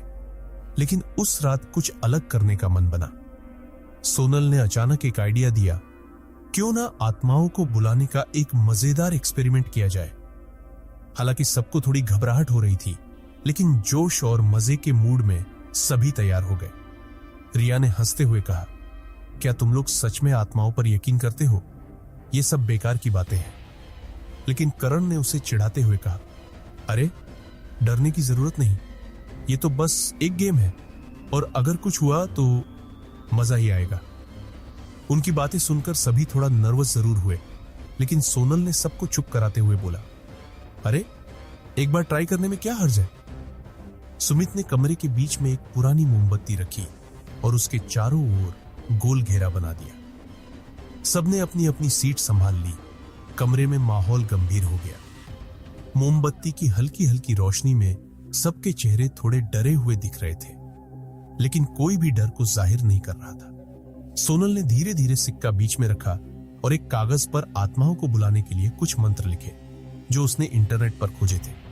वो जानती थी कि यह सिर्फ मजाक है, लेकिन मन में कहीं एक अजीब सी उत्सुकता और घबराहट भी थी। सबने धीरे धीरे मंत्र पढ़ना शुरू किया। कमरे में अजीब सी खामोशी फैल गई और सबकी सांसें धीमी और गहरी हो गई। जैसे जैसे मंत्र का उच्चारण होता गया, कमरे का तापमान अचानक गिरने लगा। करण ने हंसते हुए कहा, क्या किसी ने एसी ऑन कर दिया है? लेकिन उसकी आवाज में भी हल्की सी घबराहट थी। अचानक एक ठंडी हवा का झोंका कमरे में चला आया और मोमबत्ती की लौ एक अजीब ढंग से कांपने लगी। रिया ने अपने हाथ से उसे छूकर देखा, लेकिन हवा के झोंके ने उसे और भी डराया। ऐसा लग रहा था मानो कमरे में किसी अदृश्य शक्ति की उपस्थिति हो। लेकिन मजाक के मूड में रहते हुए करण ने बोला, अरे ये तो बस हवा है, कुछ नहीं है यहां। उन्हें ऐसा महसूस हो रहा था जैसे सच में किसी को बुला लिया है। सोनल की धड़कनें बढ़ गई थी, लेकिन उसने खुद को शांत रखने की कोशिश की। उसने सोचा कि शायद यह उनके दिमाग का खेल है। तभी सबको हल्की सी कानों में फुसफुसाहट सुनाई देने लगी, मानो कोई धीरे धीरे उनसे बात कर रहा हो। और तभी कमरे की खिड़की से एक जोरदार आवाज आई, मानो किसी ने खिड़की पर अपने नाखून घिसे हो। अब सभी दोस्त गंभीर हो गए थे, क्योंकि मजाक मजाक में शुरू हुआ ये गेम अब हकीकत में डरावना लगने लगा था। घड़ी ने ठीक 12 बजाए और कमरा अचानक एक अजीब सी खामोशी में डूब गया। चारों दोस्त सोनल, रिया, करण और सुमित मोमबत्ती की मंद रोशनी में घिरे बैठे थे। मोमबत्ती का हल्का सा प्रकाश उनकी डरी हुई आंखों में झलक रहा था, लेकिन फिर भी कोई अपने डर को जाहिर नहीं कर रहा था। कमरे के बाहर की हल्की हल्की हवा की आवाज अब किसी बड़े तूफान का आभास दे रही थी। रिया ने हल्की आवाज में कहा, शायद हमें इसे यही रोक देना चाहिए, कुछ ठीक नहीं लग रहा। सोनल ने उसकी बात को मजाक में टालते हुए कहा, अरे अभी तो शुरुआत है, डरने का कोई कारण नहीं है, यह सब बस हमारे दिमाग का खेल है। लेकिन मन ही मन सोनल भी थोड़ी घबराई हुई थी। कमरे का तापमान तेजी से गिरने लगा था, जिससे सबके हाथ पैर सुन्न होने लगे थे। करण, जो हमेशा सबसे निडर बनता था, अब थोड़ी बेचैनी महसूस कर रहा था। उसने बात को हल्का करने के लिए कहा, शायद ये पुरानी बिल्डिंग में हवा का असर है, डरने की कोई बात नहीं है। लेकिन उसकी बात पूरी होते ही एक ठंडी हवा का झोंका कमरे के अंदर आ गया, जिससे मोमबत्ती की लौ अचानक से हिलने लगी और कमरा और भी डरावना लगने लगा। सबके दिल की धड़कनें तेज हो चुकी थी, लेकिन कोई अपनी जगह से हिल नहीं रहा था। सुमित ने अचानक महसूस किया कि उसकी पीठ के पीछे जैसे कोई अदृश्य परछाई थी, जिसने धीरे धीरे उसके कंधे पर हाथ रखा हो। उसने झटके से पलटकर देखा, लेकिन पीछे कुछ नहीं था। सबने उसकी इस हरकत को देखा और करण ने मजाक में कहा, अरे भूत नहीं है यहां, बस तुम्हारी कल्पना है। लेकिन सुमित के चेहरे की हवाइयां उड़ी हुई थी और उसकी आंखों में एक अजीब सा डर था। तभी एक हल्की सी आवाज कमरे के कोने से आई, जैसे किसी ने धीरे धीरे फुसफुसाते हुए कुछ कहा हो। वो आवाज सुनकर रिया ने अपनी जगह से हल्का सा पीछे हटने की कोशिश की, लेकिन डर से उसका शरीर ठिठक गया। उसे ऐसा लगने लगा जैसे वो कमरे में अकेली नहीं है, बल्कि कोई और भी है जो हर एक हरकत को गौर से देख रहा है। तभी कमरे की खिड़की अचानक से अपने आप खुल गई और तेज हवा का झोंका अंदर आया। खिड़की का कांच अजीब तरीके से कंपन कर रहा था, जैसे किसी अदृश्य शक्ति ने उसे जबरदस्ती खोलने की कोशिश की हो। कमरे में अजीब सी ठंडक और बदबू फैल गई थी, मानो किसी अनजाने व्यक्ति की मौजूदगी हो। अब चारों दोस्तों को यकीन होने लगा था कि उन्होंने किसी ऐसी शक्ति को जगा दिया है जो उनसे नाराज है। सोनल ने धीरे से कहा, शायद हमें माफी मांग लेनी चाहिए और इस खेल को यही खत्म कर देना चाहिए। लेकिन करण ने उसे टोकते हुए कहा, यह सब बकवास है, डरने की कोई बात नहीं, हम खुद को बस अननेसेसरी डरा रहे हैं। लेकिन उसकी आवाज में भी डर की एक हल्की झलक थी। चारों दोस्तों को अब समझ आ चुका था कि यह कोई मामूली घटना नहीं है। अंधेरा, ठंडक और वो अदृश्य शक्ति, ये सब उनके हौसले को बुरी तरह तोड़ रहे थे। उन्होंने सिर्फ मस्ती के लिए शुरू किया था, लेकिन अब इस खेल ने उन्हें एक ऐसे मोड़ पर लाकर खड़ा कर दिया था जहां से पीछे हटना आसान नहीं था। कमरे में अब अजीब सी खामोशी और डरावनी सिहरन छाई हुई थी। चारों दोस्त सोनल, रिया, करण और सुमित ठिठके हुए अपनी अपनी जगह पर बैठे थे। उनकी सांसें तेज हो चुकी थीं और दिल की धड़कनें बढ़ती जा रही थी। मोमबत्ती की हल्की हल्की कांपती लौ जैसे कमरे की दीवारों पर नाच रही थी, जो उनके डर को और भी बढ़ा रही थी। सबकी नजरें उस लौ पर टिकी थीं और उनके मन में एक ही सवाल था, क्या वाकई कोई अदृश्य शक्ति उनके आसपास है? सोनल ने धीरे से अपनी आंखें खोली और कमरे का जायजा लेने लगी। उसकी नजर एक कोने में जाकर ठहर गई, जहां उसे एक हल्की सी परछाई नजर आई। परछाई का आकार धीरे धीरे इंसानी रूप लेने लगा और वो धीरे धीरे सोनल की ओर बढ़ने लगी। उसे लगा कि शायद ये उसकी कल्पना है, लेकिन अगले ही पल उसने देखा कि वो परछाई वाकई मौजूद थी। उसके शरीर में ठंडक की एक लहर दौड़ गई और उसके होठों से एक हल्की चीख निकल गई। रिया ने सोनल की आंखों में डर देखा और घबराते हुए पूछा, सोनल, क्या हुआ? तुम इतनी डरी हुई क्यों लग रही हो? सोनल ने कांपते हुए कहा, तुम लोग नहीं देख रहे? वो परछाई, वहां कोने में कोई खड़ा है। रिया और बाकी दोस्तों ने उसकी बात को पहले तो मजाक में लिया, लेकिन जैसे ही सबने उस कोने की ओर देखा, उनके चेहरे का रंग उड़ गया। परछाई अब धीरे धीरे और भी स्पष्ट होने लगी थी। ऐसा लग रहा था जैसे कोई अदृश्य शक्ति उस परछाई को अपने साथ खींच रही है। रिया ने तुरंत अपनी आंखें बंद कर ली और किसी मंत्र का उच्चारण करने लगी, मानो वो शक्ति को दूर भगाने की कोशिश कर रही हो। करण ने घबराहट में कहा, यह सब शायद हमारे दिमाग का खेल है, कोई भूत वूत नहीं होते। लेकिन उसके स्वर में खुद असमंजस और डर साफ झलक रहा था। सुमित ने अपने हाथ से खिड़की की ओर इशारा किया और कहा, क्या तुम्हें भी खिड़की के पास से किसी के कदमों की आवाज आ रही है? कमरे में सबके बीच एक अजीब सा सन्नाटा छा गया। तभी एक अजीब सी फुसफुसाहट ने कमरे की खामोशी को तोड़ दिया। वो आवाज इतनी धीमी और डरावनी थी कि सबके रोंगटे खड़े हो गए। ऐसा लग रहा था जैसे कोई उनके बहुत करीब आकर कुछ कहने की कोशिश कर रहा हो। अब चारों दोस्तों का साहस पूरी तरह जवाब दे चुका था। सोनल ने घबराते हुए कहा, हमें माफी मांग लेनी चाहिए, शायद हमने आत्माओं से खेलकर कोई गलती की है।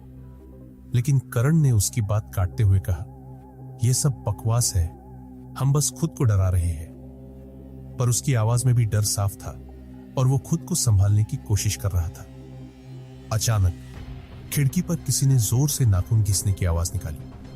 वो आवाज इतनी डरावनी थी कि सबकी चीख निकल गई। ऐसा लगा जैसे किसी ने खिड़की पर अपने लंबे लंबे नाखूनों से जोरदार खरोंचे मारना शुरू कर दिया हो। सोनल की हिम्मत जवाब दे चुकी थी और उसने तुरंत अपने दोस्तों से कहा,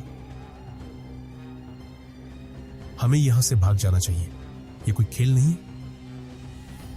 उन सभी को लगने लगा था कि इस कमरे में उनकी उपस्थिति एक गलती थी। वो सिर्फ मस्ती के लिए यहां बैठे थे, लेकिन अब हर किसी के मन में एक ही सवाल था, क्या वो सही सलामत यहां से निकल पाएंगे? कमरे में अब डर का माहौल पूरी तरह हावी हो चुका था। चारों दोस्त सोनल, रिया, करण और सुमित घबराए हुए अपनी अपनी जगह पर बैठे थे, पर उनकी नजरें अब बार बार कमरे के चारों ओर घूमने लगी थी।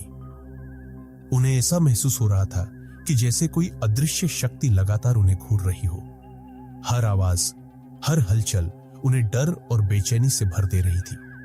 मोमबत्ती की कांपती लौ भी अब बुझने के कगार पर थी और उसकी हल्की हल्की रोशनी में हर चीज और भी रहस्यमयी लगने लगी थी। तभी कमरे में हल्की हल्की फुसफुसाहटें फिर से सुनाई देने लगी, जो किसी अनजानी भाषा में थी। ऐसा लग रहा था कि कोई अदृश्य शक्ति उनसे बात करने की कोशिश कर रही हो। सोनल ने अपने हाथों को कसकर पकड़ लिया और घबराते हुए कहा, हमें सच में कुछ गड़बड़ हो रही है, हमें माफी मांगनी चाहिए और ये खेल बंद कर देना चाहिए। उसकी आवाज में घबराहट और बेबसी साफ झलक रही थी और रिया ने भी सिर हिलाकर उसकी बात का समर्थन किया। लेकिन करण, जो अब तक खुद को बहादुर दिखाने की कोशिश कर रहा था, उसने कहा, क्या तुम सब पागल हो गए हो? भूत प्रेत जैसी कोई चीज नहीं होती, यह सब हमारी कल्पना है। पर उसके चेहरे की बेचैनी और कांपती हुई आवाज उसके शब्दों को झूठा साबित कर रही थी। उसकी नजरें बार बार कमरे के कोनों की ओर जा रही थी, मानो किसी छिपी हुई चीज की तलाश कर रही हो। सुमित, जो सबसे शांत और गंभीर रहता था, अब पूरी तरह डर के काबू में आ चुका था। उसने एक अजीब सी बात नोटिस की। उसकी कलाई पर अचानक लाल निशान उभर आए थे, जैसे किसी ने उसे जोर से पकड़ रखा हो। उसने घबराते हुए अपनी कलाई सबको दिखाई और कहा, मुझे नहीं पता ये कैसे हुआ, लेकिन ये बिल्कुल सही नहीं है। हमें यहां से जाना चाहिए। उसकी ये बात सुनते ही बाकी दोस्तों की हालत और खराब हो गई। उन्हें लगने लगा कि इस कमरे में उनका ठहरना अब सुरक्षित नहीं है। तभी कमरे की दीवार पर एक साया अचानक दिखाई दिया, जो किसी इंसानी आकार का था। वो साया धीरे धीरे दीवार पर चलता हुआ उनकी तरफ बढ़ने लगा। सबकी सांसें थम गईं और उनके दिल की धड़कनें जैसे रुक सी गई। रिया ने अपनी जगह से हटने की कोशिश की, लेकिन उसके पैर मानो जमीन में जड़ गए थे। उसने अपने हाथों से अपना चेहरा ढक लिया और जोर से चिल्लाई, हमें जाने दो, प्लीज हमें जाने दो। सोनल ने भी डर के मारे माफी मांगना शुरू कर दिया। अगर हमने कोई गलती की है तो माफ कर दो, हमसे गलती हो गई, हम ये खेल नहीं खेलना चाहते। उसकी आवाज में पस्त और हताशा का मेल साफ सुनाई दे रहा था। कमरे में एक अजीब सा सन्नाटा फिर से छा गया, जैसे किसी ने उनकी प्रार्थना सुन ली हो। लेकिन तभी एक जोरदार धमाका हुआ। खिड़की का शीशा टूट गया और बाहर से तेज हवा का झोंका कमरे में घुस गया। मोमबत्ती की लौ बुझ गई और अब कमरे में सिर्फ अंधेरा और खौफ का साम्राज्य था। चारों दोस्त पूरी तरह से डर के मारे हिल चुके थे। ऐसा लग रहा था जैसे इस कमरे से निकलने का कोई रास्ता नहीं बचा हो। अब उनके पास सिर्फ एक ही विकल्प बचा था, जितनी जल्दी हो सके वहां से भाग जाना। कमरे में घना अंधेरा और गहरी सर्दी छा गई थी। खिड़की का शीशा टूट चुका था और हवा का एक जोरदार झोंका कमरे में घुस चुका था, जिससे मोमबत्ती की लौ पूरी तरह से बुझ गई थी। चारों दोस्त सोनल, रिया, करण और सुमित पूरी तरह से आतंकित थे। उनके दिलों की धड़कनें इतनी तेज हो रही थीं कि ऐसा लगता था जैसे उनके शरीर के बाहर भी सुनाई दे रही हो। कमरे में घने अंधेरे के बीच वे केवल एक दूसरे की सांसें सुन पा रहे थे। क्या हम सच में मरने वाले हैं? सुमित ने कांपते हुए कहा। उसकी आवाज में डर और घबराहट साफ तौर पर महसूस हो रही थी। क्या किसी को देख रहा है? क्या हमें किसी ने देखा?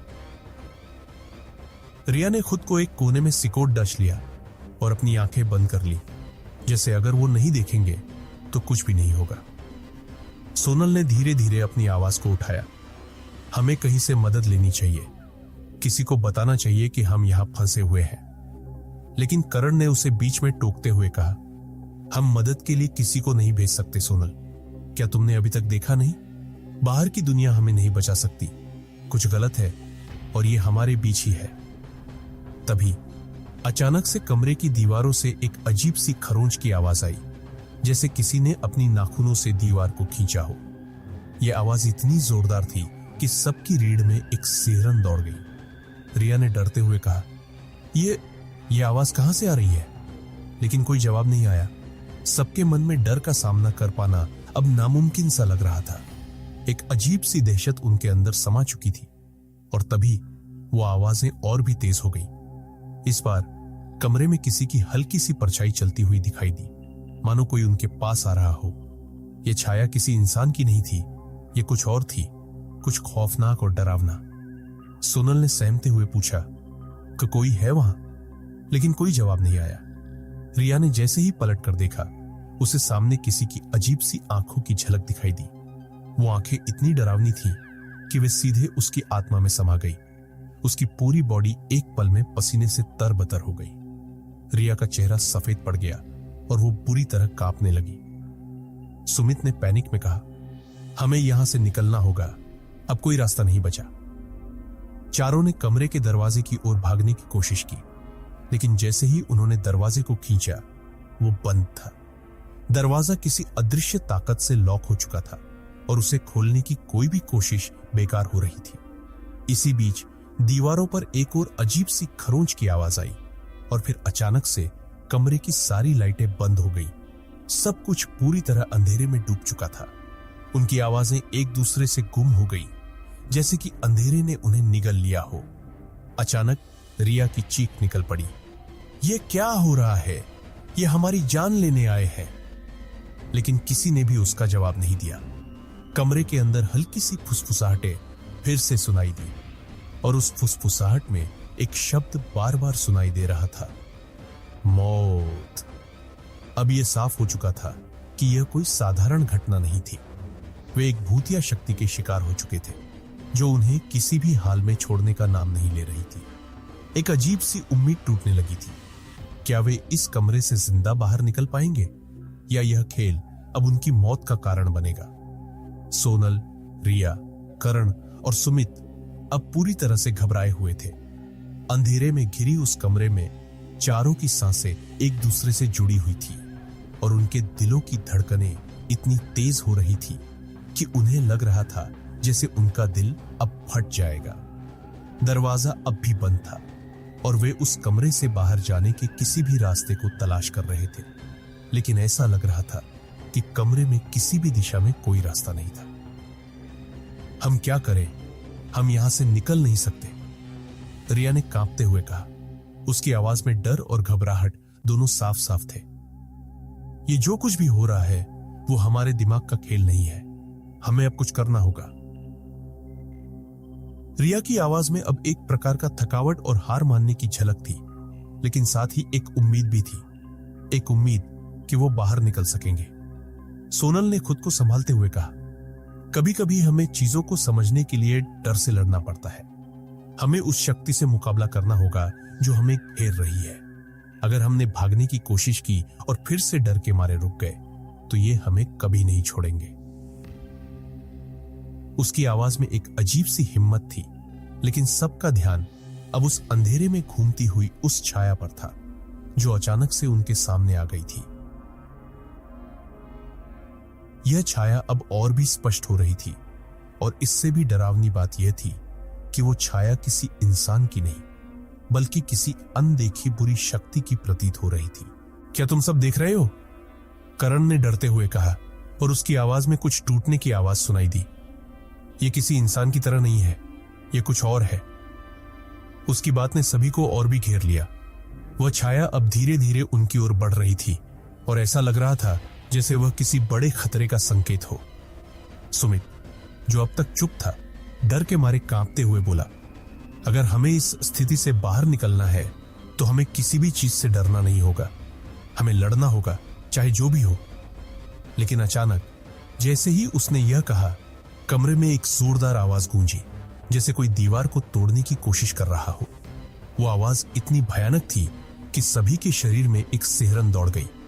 फिर एक सर्द और कटीली हवा का झोंका कमरे में आया और ऐसा लगा जैसे कोई इनविजिबल ताकत उनके करीब आ रही हो। सबकी नजरें उसी छाया पर टिकी थीं, जो अब एकदम पास आ चुकी थी। सोनल ने हिम्मत जुटाकर कहा, हमें अब इस कमरे को छोड़ना होगा, कोई भी तरीका हो, हमें बाहर जाना होगा। उसने फर्श पर पड़े एक पुराने लकड़ी के टुकड़े को उठाया और दरवाजे की ओर बढ़ी। उसकी उम्मीद थी कि वो दरवाजा अब खुल जाएगा, लेकिन जैसे ही उसने दरवाजे को धक्का दिया, वह एक अजीब सी झपकी में गिर गई। दरवाजा अब भी जाम था। रिया, जो अब पूरी तरह से टूट चुकी थी, धीरे धीरे बोली, हम सब क्या कर रहे हैं? क्या यह हमारी आखिरी रात होगी? उसकी आवाज में ऐसी घबराहट थी जिसे किसी भी हाल में शांत नहीं किया जा सकता था। लेकिन तभी कमरे के बीचों बीच से एक और गहरी आवाज आई, मौत, अब तुम सबके करीब हो। यह आवाज इतनी डरावनी थी कि सबका खून जमा गया। चारों दोस्तों के शरीर में जैसे कोई शक्ति चली गई थी। अब वे सभी समझ गए थे कि यह कोई साधारण घटना नहीं थी, यह एक भूतिया शक्ति थी जो उन्हें पकड़ने के लिए हर हाल में उनका पीछा कर रही थी। अब उनके पास सिर्फ एक ही रास्ता बचा था, डर को हराकर किसी भी तरह उस कमरे से बाहर निकलना। कमरे में फैलता हुआ अंधेरा अब उनके शरीर और आत्मा को पूरी तरह से घेर चुका था। हर पल एक नया डर, एक नई डरावनी शक्ति उनके आसपास थी और उनका दम घुट रहा था। दरवाजा अब भी बंद था और वह छाया जो अब तक कमरे में इधर उधर घूम रही थी, अब एक ओर से धीरे धीरे उनकी ओर बढ़ने लगी थी। जैसे ही वो छाया और पास आई, कमरे का तापमान तेजी से गिरने लगा। चारों दोस्तों के शरीर में सिहरन दौड़ गई और उन्हें ऐसा लगा कि जैसे कोई अदृश्य हाथ उन्हें जकड़ने की कोशिश कर रहा हो। सोनल, जो अब तक स्थिति को संभालने की कोशिश कर रही थी, अब पूरी तरह टूट चुकी थी। उसकी आंखों में घबराहट साफ दिखाई दे रही थी। उसने सुमित से कहा, हमें कहीं से कोई रास्ता खोजना होगा, वरना हम यहां हमेशा के लिए फंस जाएंगे। उसका स्वर कांप रहा था और डर की गहरी परछाई उसके चेहरे पर साफ दिखाई दे रही थी। रिया और करण दोनों पूरी तरह से स्तब्ध थे, जैसे कोई सोचने की शक्ति उनके शरीर से बाहर निकल गई हो। हम अब क्या करें? रिया ने किसी तरह कहा। उसकी आवाज में कुछ टूटने जैसा था। क्या कोई हमें यहां से निकालने आएगा या हमें यहां मरने के लिए छोड़ दिया जाएगा? उसकी सवालों ने बाकी सभी के अंदर और भी डर भर दिया था। हर शोर, हर हलचल उनके अंदर एक और डर पैदा कर रही थी। तभी अचानक से कमरे की चारों दीवारों से एक अजीब सी आवाज आई, मानो कोई दीवारों को अपनी नाखूनों से खरोंच रहा हो। यह आवाज इतनी तेज थी कि पूरे कमरे की हवा जैसे रुक सी गई थी। सबके कानों में वह खरोंच की आवाज घुसी और सबके शरीर में एक झंझावात सा दौड़ गया। उस आवाज के साथ कमरे में एक खौफनाक चीख सुनाई दी, जैसे कोई शिकार का अंतिम चीख हो। क्या यह हमारी मौत की घोषणा है? करण ने बुरी तरह से कांपते हुए पूछा और उसकी आंखों में बेबसी और डर साफ दिखाई दे रहा था। सोनल ने फिर से हिम्मत जुटाने की कोशिश की। हमें एक आखिरी बार कोशिश करनी होगी। अगर हम अब डर के मारे रुक गए तो हम कभी बाहर नहीं जा सकेंगे। हमें पूरी ताकत से लड़ना होगा। उसकी आवाज में अब एक नई उम्मीद और दृढ़ता थी। तभी सुमित ने अचानक ध्यान दिया कि कमरे के कोने में एक पुरानी संदूक सी चीज पड़ी हुई थी। यह किसी तरह का प्राचीन फर्नीचर लग रहा था। सुमित ने कांपते हुए कहा, क्या तुम सब देख रहे हो? वो संदूक, क्या अगर उसमें कुछ हो तो? सोनल ने एक झटके से उसे देखा और उसकी आंखों में जैसे एक चमक आ गई। शायद उस संदूक में हमें कुछ मिल सकता है जो हमें बाहर निकलने का रास्ता दिखा सके। चारों ने मिलकर उस संदूक की ओर कदम बढ़ाए, लेकिन जैसे ही सोनल ने संदूक का ढक्कन खोला, एक सर्द हवा का झोंका कमरे में घुसा और अचानक से एक खौफनाक हंसी सुनाई दी। वह हंसी इतनी गहरी और कटीली थी कि सबके दिलों की धड़कनें रुक गई।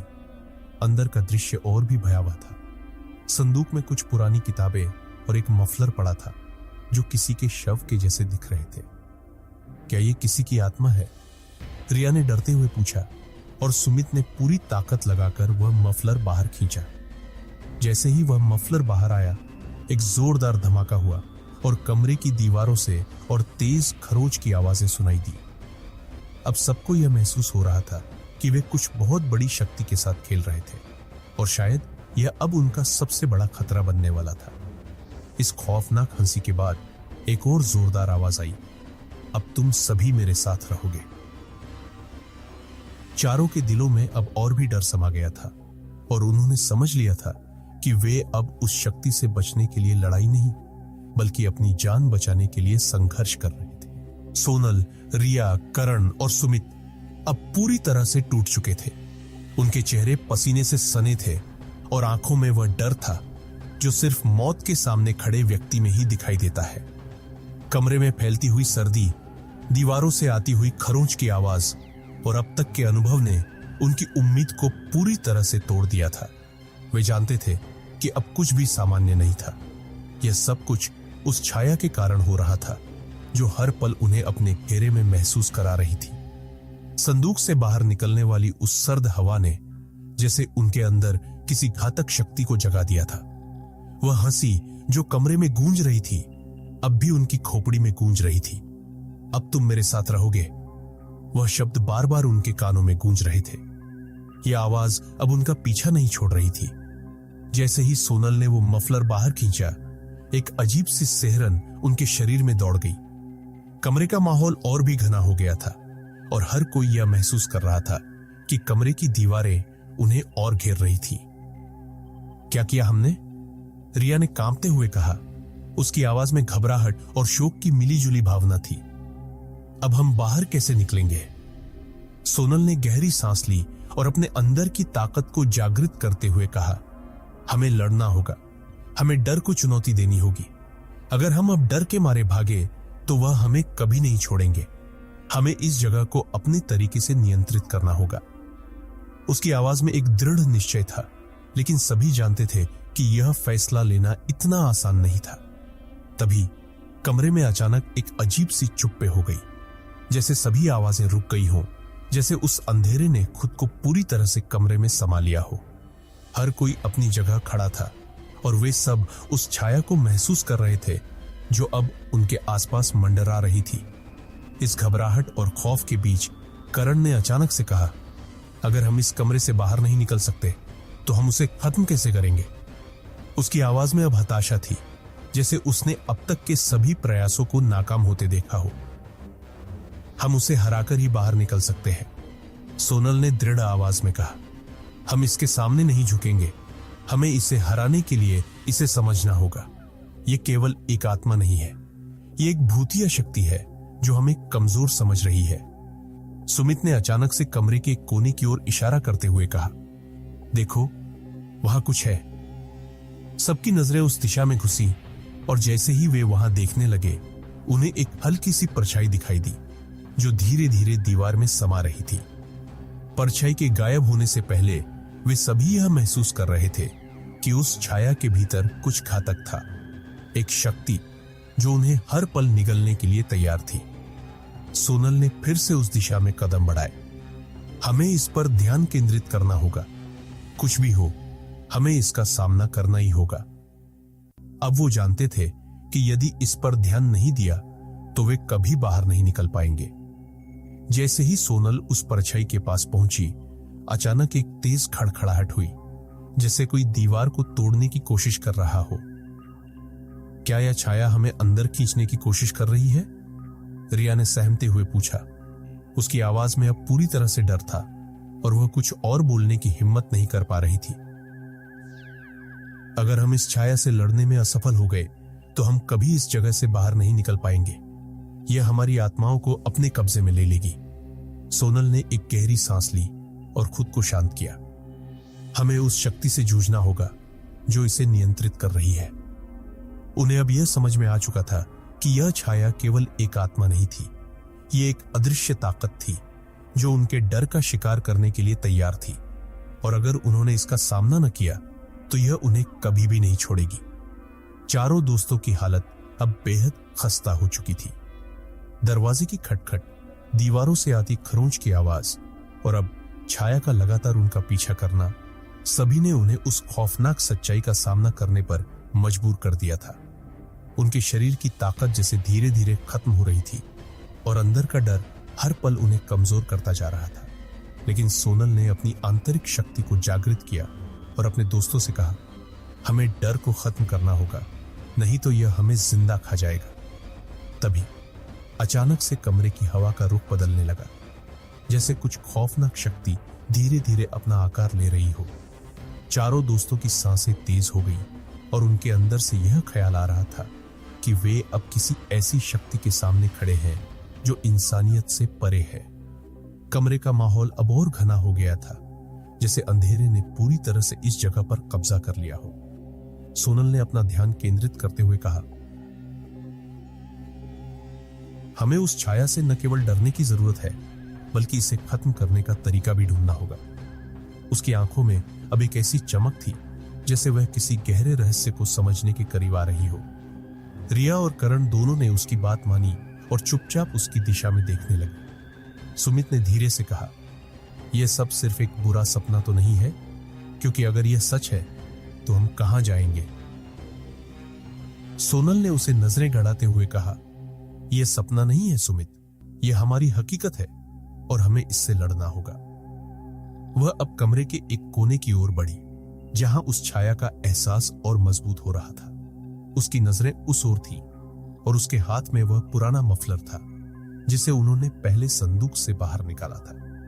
वह जानते थे कि यह मफलर किसी घातक चीज से जुड़ा हुआ था और तभी सोनल ने महसूस किया कि इस मफलर में कुछ गहरी ऊर्जा है, एक ऊर्जा जो उस छाया से जुड़ी हुई थी। यह मफलर सिर्फ एक सामान्य वस्तु नहीं है, सोनल ने कहा, यह उस आत्मा की शक्तियों को कैद करने की एक कुंजी हो सकती है। उसकी बात में अब एक नई उम्मीद थी,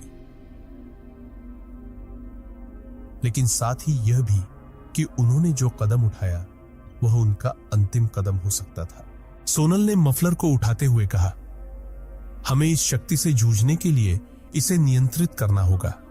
अगर हम इसे सही तरीके से इस्तेमाल करते हैं तो यह हमें बाहर निकलने का रास्ता दिखा सकता है। उसने मफलर को पूरी ताकत से कमरे के बीचों बीच लहराया। जैसे ही मफलर हिला, कमरे की हवा में एक और परिवर्तन आया और अचानक से वह छाया धीरे धीरे उनके सामने आ गई। तुम मुझे पकड़ नहीं सकते, वह छाया गहरी आवाज में बोली, और कमरे का तापमान और भी गिरने लगा। कमरे के कोने कोने में एक ठंडक फैलने लगी, जैसे बर्फ की एक परत हर जगह जम रही हो। उस समय हर किसी को यह महसूस हो रहा था कि वे किसी खौफनाक और अप्राकृतिक ताकत के सामने खड़े हैं जो उन्हें कभी नहीं छोड़ेगी। सोनल ने मफलर को और कड़ा किया और कहा, तुम्हारी शक्ति हमें काबू में नहीं कर सकती, अब हम तुम्हारा सामना करेंगे। उसकी आवाज में अब पहले से ज्यादा विश्वास था। उसने जैसे ही मफलर को और कसकर लहराया, कमरे के भीतर एक गहरी दहाड़ गूंजी और अंधेरा और घना हो गया। अब तुम इसे महसूस कर रहे हो? सोनल ने कहा, यह सब अब खत्म होगा। जैसे ही उसने मफलर को हवा में घुमाया, एक तेज चमक कमरे में गूंजी और अचानक से वह छाया पूरी तरह से विलीन हो गई, जैसे कुछ भी नहीं हुआ। लेकिन उस पल चारों के दिलों में यह एहसास था कि उनका डर कहीं ना कहीं अभी भी उनके अंदर जिंदा था और वे इस ताकत से पूरी तरह से मुक्त नहीं हो पाए थे। जैसे ही छाया विलीन हुई, कमरे में एक अजीब सी चुप्पी छा गई। चारों दोस्तों ने धीरे धीरे अपने शरीर को आराम दिया, लेकिन उनके अंदर का डर अब भी पूरी तरह से खत्म नहीं हुआ था। उन सभी ने महसूस किया कि कुछ बहुत गहरी और भयावह चीज अभी भी उनके चारों ओर मौजूद थी, भले ही वह अब दिखाई न दे रही हो। उस अंधेरे में जहां वे अब भी अपने कदमों को ध्यान से रख रहे थे, उन्होंने सोचा कि क्या सचमुच वे छाया को हरा पाए थे या यह केवल एक और धोखा था जो उन्हें फिर से भ्रमित करने के लिए किया गया था। सोनल, जो अब तक पूरी तरह से ठान चुकी थी कि उसे इस बुराई का सामना करना है, उसने गहरी सांस ली और कहा, हमने आज जो किया वह कोई साधारण बात नहीं है। यह छाया हमारे डर को खिलाती थी, हमारी कमजोरियों का फायदा उठाती थी, लेकिन हमें यह समझना होगा कि यह हमारे अंदर की शक्ति से हार गई है। उसकी आवाज में अब एक संतुलित और ठहरी हुई स्थिति थी, लेकिन वह भी जानती थी कि उनकी लड़ाई खत्म नहीं हुई थी। रिया ने कांपते हुए पूछा, तो क्या अब हम सुरक्षित हैं? क्या हमने इसे हमेशा के लिए हरा दिया? उसकी आवाज में एक अंतर्निहित घबराहट थी, जैसे वह अब भी डर रही हो कि कहीं वह सब कुछ फिर से पलट न जाए। हम पूरी तरह से सुरक्षित नहीं हैं, सोनल ने कहा। यह सब अभी भी हमारे आसपास हो सकता है। यह छाया कोई साधारण आत्मा नहीं थी, यह एक शापित ताकत थी जिसे हमारे डर से शक्ति मिलती थी, और कभी कभी ऐसी शक्तियां उस डर का पीछा करती रहती है जो उन्हें छोड़ने के लिए तैयार नहीं होता। सुमित ने घबराते हुए कहा, तो हमें क्या करना होगा? क्या हम फिर से इस भूतिया ताकत का सामना करने के लिए तैयार हैं? सोनल ने उसे शांत करते हुए कहा, नहीं, हमें डरने की जरूरत नहीं है। हम अब जानते हैं कि क्या करना है। हम अगर इस डर को सही तरीके से समझते हैं तो यह हमारी शक्ति बन सकता है। उसकी बातों में अब पूरी तरह से दृढ़ता थी। वह जानती थी कि अब उनके पास वह ताकत है जो उन्हें इस भूतिया शक्ति से लड़ने में मदद करेगी। तभी अचानक कमरे की लाइट्स चपकने लगी। चारों ने एक दूसरे को देखा और उनकी आंखों में वही डर फिर से उभर आया। लेकिन इस बार वे डर नहीं रहे थे, बल्कि उनका ध्यान पूरी तरह से उस शक्ति पर केंद्रित हो गया था जो उनके सामने आ सकती थी। एक अजीब सी खामोशी कमरे में फैल गई थी और हर कोई यह महसूस कर रहा था कि कुछ बहुत महत्वपूर्ण होने वाला था। तभी कमरे में एक और हलचल हुई। दीवारों से एक गहरी आवाज सुनाई दी, जैसे कोई अजीब और भयानक ताकत उन्हें पुकार रही हो। तुम मुझे नहीं हरा सकते, एक जोरदार आवाज गूंजने लगी और वह सर्द हवा वापस लौट आई। यह वही आवाज थी जो पहले कमरे में गूंज रही थी, और अब वह एक तरह की चेतावनी बनकर उनके सामने आ रही थी। क्या यह हमारा आखिरी मौका है? सोनल ने अपनी आवाज में पूरी ताकत डालते हुए कहा। क्या हम इसे हमेशा के लिए रोकने में सक्षम होंगे? हमने लड़ाई शुरू की है और अब हमें इसे खत्म करना होगा, उसने अपने दोस्तों से कहा। अब उन्हें यह समझ में आ गया था कि अगर वे अब यह डर नहीं जीत पाते तो यह कभी उन्हें नहीं छोड़ेगा। चारों ने एक दूसरे को देखा और उनकी आंखों में एक नई उम्मीद और शक्ति की झलक थी।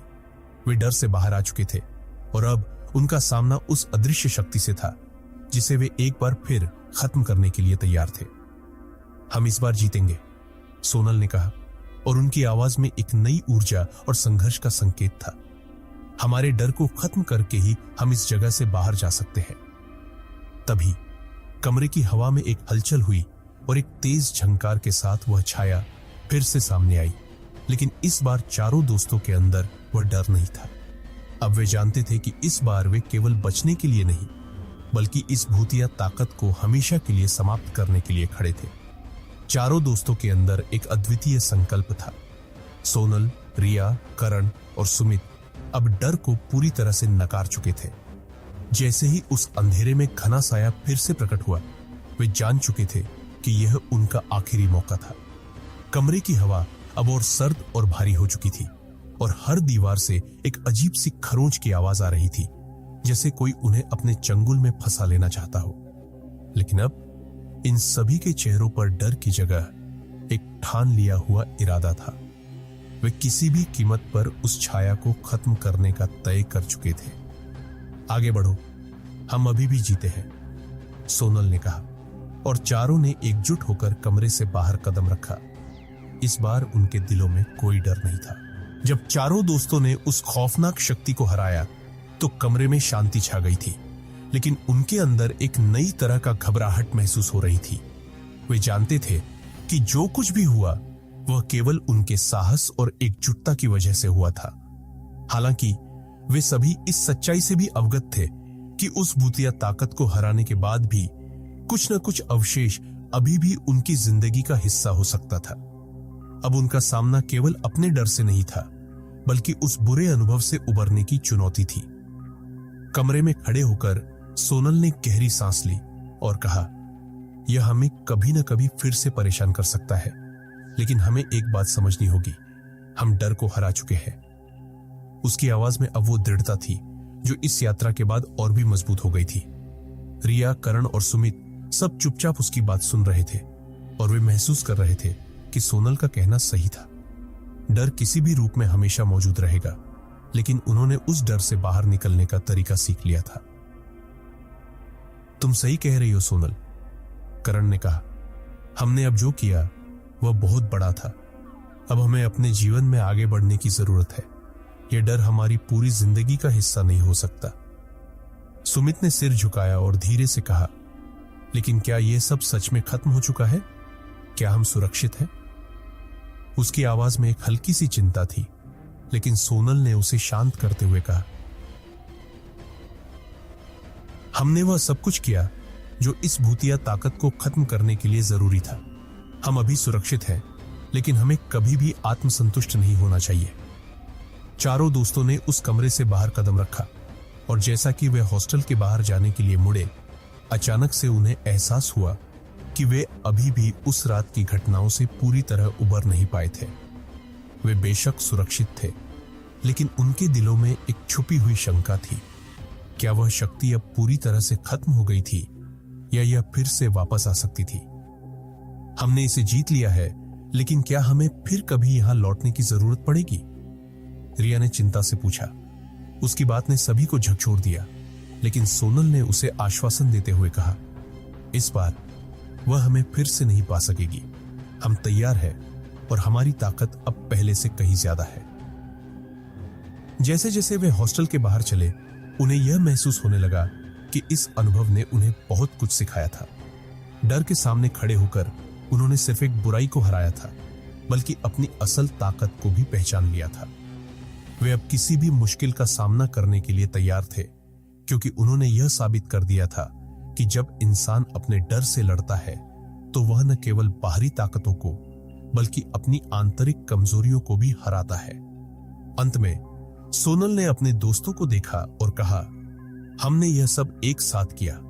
हम जितना डरते हैं उतना ही हम उसे हराने के लिए मजबूत होते हैं। आज हम नहीं डरेंगे और न ही कभी डरेंगे। उसकी बात में अब एक नया उत्साह था और चारों दोस्तों के चेहरे पर आत्मविश्वास और शांति का संकेत था। वे अब वह लोग नहीं थे जो कभी डर से भागते थे। वे उस डर को हरा चुके थे और अब वे जिंदगी को एक नए दृष्टिकोण से देख रहे थे। लेकिन जैसे ही वे हॉस्टल से बाहर निकले, उन्हें वह अजीब सा एहसास हुआ कि इस डर से लड़ाई सिर्फ एक शुरुआत थी। अभी बहुत कुछ बाकी था और वे जानते थे कि दुनिया में कहीं और कहीं ना कहीं इस तरह की शक्तियां अभी भी मौजूद थी। लेकिन अब वे डर से नहीं, बल्कि उस डर से निकलने की ताकत के साथ उसका सामना करने के लिए तैयार थे। 1 महीने बीत चुका था और सोनल, रिया, करण और सुमित ने सोचा था कि वे अब पूरी तरह से सुरक्षित है। हॉस्टल की उस खौफनाक रात के बाद उनकी जिंदगी एक नए मोड़ पर थी। हालांकि उन चारों ने एक दूसरे से वादा किया था कि वे डर के सामने कभी झुके नहीं देंगे। वे सभी जानते थे कि कुछ तो ऐसा था जो अब भी उन्हें परेशान कर रहा था। ऐसा लग रहा था जैसे कुछ अधूरा रह गया हो, जैसे वो अंधेरा पीछे छोड़ आया हो जो कभी भी वापस आ सकता था। लेकिन फिर भी हर दिन एक उम्मीद के साथ वे अपनी जिंदगी में आगे बढ़ने की कोशिश कर रहे थे। तभी एक शाम जब सोनल अपने कमरे में अकेले बैठी थी, उसने खिड़की के बाहर कुछ हलचल महसूस की। उसे लगा कि वह बस किसी और की छाया हो सकती है, लेकिन उसका दिल कुछ और ही कह रहा था। वह डर को नकारने की पूरी कोशिश कर रही थी, लेकिन भीतर से एक अजीब सी घबराहट उभर रही थी। अचानक उसके कमरे की लाइट्स फिर से झपकने लगी और कमरे में एक सर्द हवा चली आई, जैसे कोई पुराना भूत वहां वापस लौट आया हो। क्या यह वही छाया है? सोनल ने अपने आप से पूछा।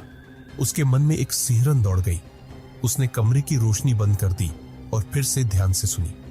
अब उसने वह आवाज सुनी जो कभी उसे और उसके दोस्तों को डराती थी। एक धीमी, खौफनाक हंसी कमरे में गूंज रही थी। यह वही हंसी थी जिसे उसने पहले सुना था जब वे पहली बार उस छाया का सामना कर रहे थे। सोनल ने तुरंत अपने दोस्तों को कॉल किया। कुछ गलत है, मुझे लगता है कि वह वापस आ गया है। उसकी आवाज में डर और चिंता का मिला जुला था। रिया, करण और सुमित सभी तुरंत उसके कमरे की ओर दौड़े। जब वे वहां पहुंचे तो वे भी उस सर्दी और अजीब खौफनाक माहौल को महसूस कर सकते थे। कमरे की दीवारों पर फिर से वह खरोंच की आवाजें सुनाई देने लगी और हवा में एक अदृश्य शक्ति की हलचल थी। हमने इसे खत्म कर दिया था, तो यह फिर से क्यों लौट रहा है? रिया ने घबराते हुए पूछा। उसके चेहरे पर वही डर था जो 1 महीने पहले उनके अंदर था। लेकिन सोनल ने उसे शांत करते हुए कहा, यह कभी खत्म नहीं हुआ था। यह केवल एक भ्रम था जो हमें सोचने पर मजबूर कर रहा था कि हमने जीत हासिल कर ली है। यह शक्ति अब हमसे बदला लेने आई है। अब उनका सामना उसी ताकत से था, लेकिन इस बार वे तैयार थे। अगर हम इसे फिर से हराना चाहते हैं तो हमें इसका पूरा कारण जानना होगा। क्यों और किस लिए यह हमारे पास लौटी है? सोनल ने कहा। सभी को अब यह समझ में आ चुका था कि वे केवल एक बार नहीं, बल्कि कई बार इस शक्ति का सामना करने वाले थे। हमारा डर ही इसे ताकत देता है, करण ने कहा। हमें अपने डर को नकारना होगा। हमें एकजुट होकर इसे हराना होगा। सोनल ने सिर झुकाया और पूरी तरह से संकल्पित होकर कहा, इस बार हम इसे खत्म करेंगे, क्योंकि हम अब डर को नहीं बल्कि अपनी ताकत को पहचानते हैं। वह जानती थी कि वे इस बार हर हाल में उस छाया को नहीं छोड़ने देंगे, लेकिन यह भी सच्चाई थी कि इस बार उनका सामना कहीं ज्यादा खतरनाक और गहरी शक्ति से था, जो उनके भीतर के सबसे बड़े डर को जगाकर उन्हें अपनी ओर खींचने की कोशिश कर रही थी। क्या यह उनका आखिरी संघर्ष होगा, या फिर उनका सबसे बड़ा डर उन्हें पूरी तरह से घेर लेगा? यही सवाल था जिसका जवाब सिर्फ समय ही दे सकता था। जैसे ही चारों दोस्तों ने एक बार फिर उस खौफनाक शक्ति का सामना किया, कमरे का माहौल और भी तनावपूर्ण हो गया था। दीवारों से खरोंच की आवाजें तेज हो गई और कमरे में अजीब सी ठंडी हवा का संचार था। इस बार कुछ अलग था। पहले की तरह डर नहीं था, बल्कि अब वे यह समझ चुके थे कि इस शक्ति के पीछे कुछ गहरे रहस्य छिपे हुए हैं। क्या अगर यह हमारी नहीं बल्कि हमारे डर की शक्ति है? सोनल ने गहरे सोचते हुए कहा। उसकी बात सभी को झकझोर गई। क्या अगर यह सिर्फ भूतिया ताकत नहीं बल्कि उनका डर खुद एक शैतानी रूप में बदल गया था? अब यह स्पष्ट हो गया कि इस शक्ति का असल उद्देश्य सिर्फ उन्हें डराना नहीं था, बल्कि उनके भीतर की सबसे बड़ी कमजोरी, डर को प्रकट करना था। रिया ने कांपते हुए कहा, अगर हम इसे अपने डर से जीतना चाहते हैं तो क्या हमें यह डर पूरी तरह से नष्ट करना होगा? अब वे जान चुके थे कि केवल एकजुट होकर और अपने भीतर के डर को नकार कर ही वे इस बार इस शक्ति को पूरी तरह हरा सकते थे।